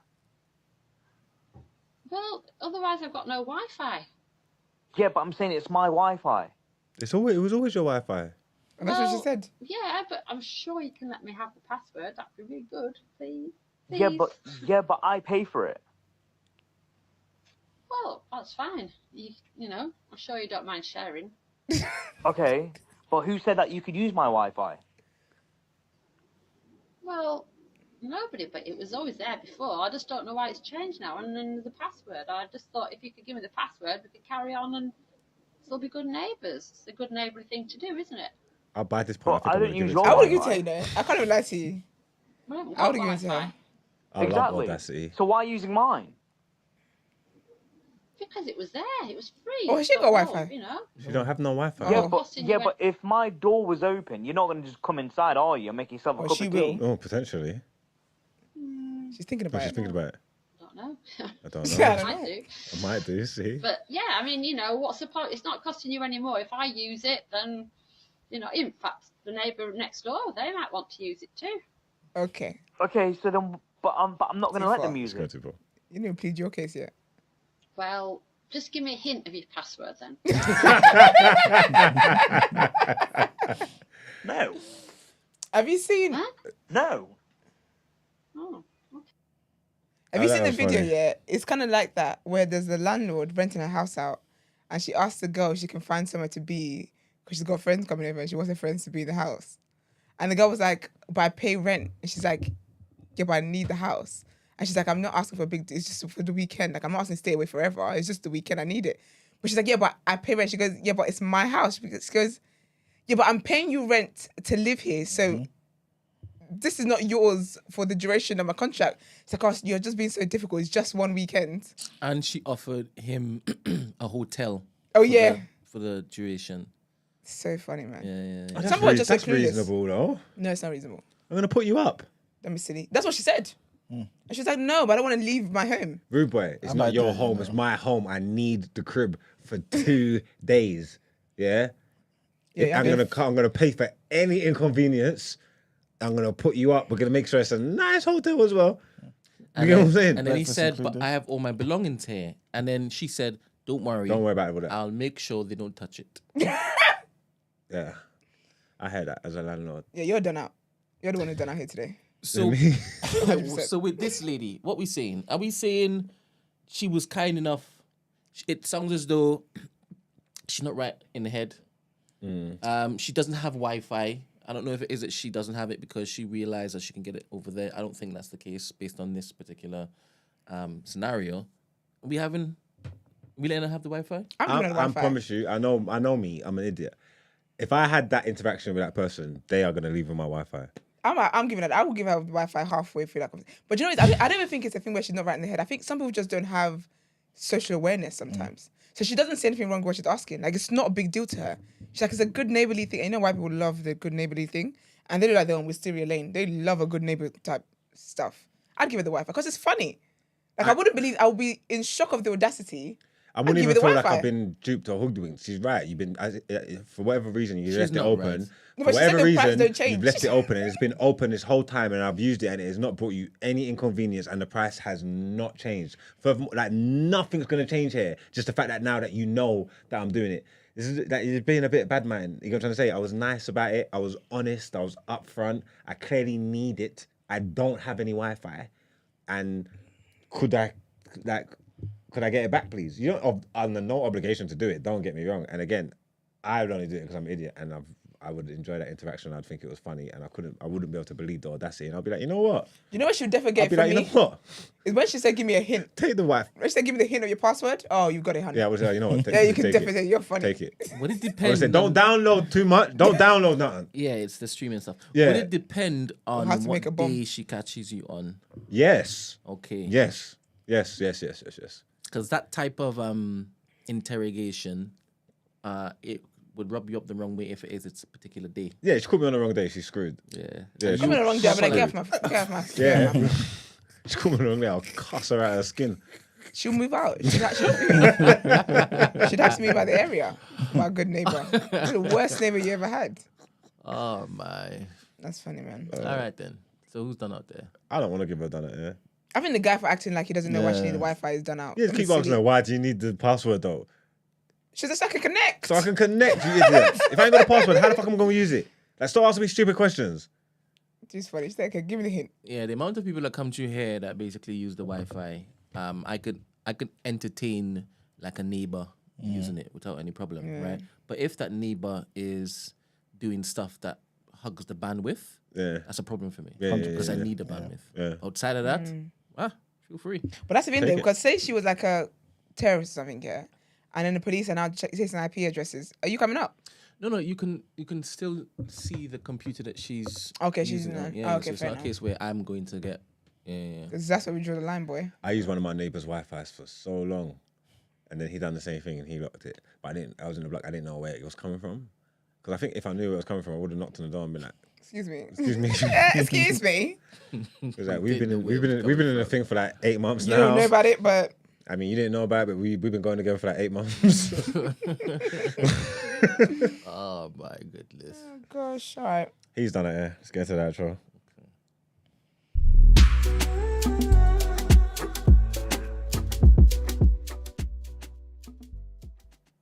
All right, I hope you guys had a lovely time. We sure have. We've been here Fucking hope you 3 should. hours and 30 minutes. I checked. You're 3 hours welcome. and 30 minutes. Shift and a half. But as it is Easter weekend, we will not be here tomorrow and we will not be here on Monday. It's Good Friday tomorrow. Jesus being led to the cross. Saturday, obviously everyone's in shock because Jesus is done died. Sunday, he's raised again. Monday, it's Easter Monday, baby. We're celebrating. So we will see you guys back here on Tuesday. But in the meantime, don't forget you can follow us on our social media platforms the day after TNB on Instagram, Twitter, TikTok, and on Discord. I'm sure there'll be conversations on Discord. I don't want to see none of you talking reckless on the day we're mourning Christ, sending all sorts of foolishness to the Discord. Have some shame. Have some class. I might open up the over 18s. On Good Friday. On God. On God and them. Not your playing. Well, yeah, definitely, checking on Discord. Obviously, there's a lot of stuff going on as well. Word on Road Wise and T Wise and Just Wise. So we can be gisting up in there. If you want to send dilemmas in, the number is 07564841073. If you'd rather email and you also want to inquire about the show or feature on the show, our email address is thedayafter@thenewblack.com. Everyone be blessed, all right? And share the video. Yes, please share the video. Put other people on to us. Maureen wants to know how she's actually joining Discord. Don't forget to subscribe. I'm going to. Have you tweeted that? Who? Brent. Have I? Tweeted in the Twitter community about the Discord. No. Oh, okay. No. But I have found a way to actually put the live stream on Twitter. Again. Okay. So it'll be easy to basically have people just retweet it as opposed to sharing the YouTube. But I'll have that up and running next side of Easter. Okay. And how is Noreen joining? Okay, so the link is now in the chat. Yeah. But also it's in the description box. If you're listening on Spotify and stuff as well. It's been there forever, to be honest. It has. And I've seen you chilling, Noreen, so. It has. I don't know, you know. Ramsey, what are you deleting? Probably quoted something. What is that? You copy and paste? Copy and paste. Things you shouldn't have copied and pasted? Copy and paste. You're a woody, you know. Oh, my anyway, goodness. have a great Easter weekend. Let us know what you guys are up to in the Discord. And yeah, we're out, man. And check out Ali Sadiq. Oh, I'm going to today, actually. You know, we're doing a lot. Oh, nice. It's so good. Is it? Okay. I'm going to check it out. Bye.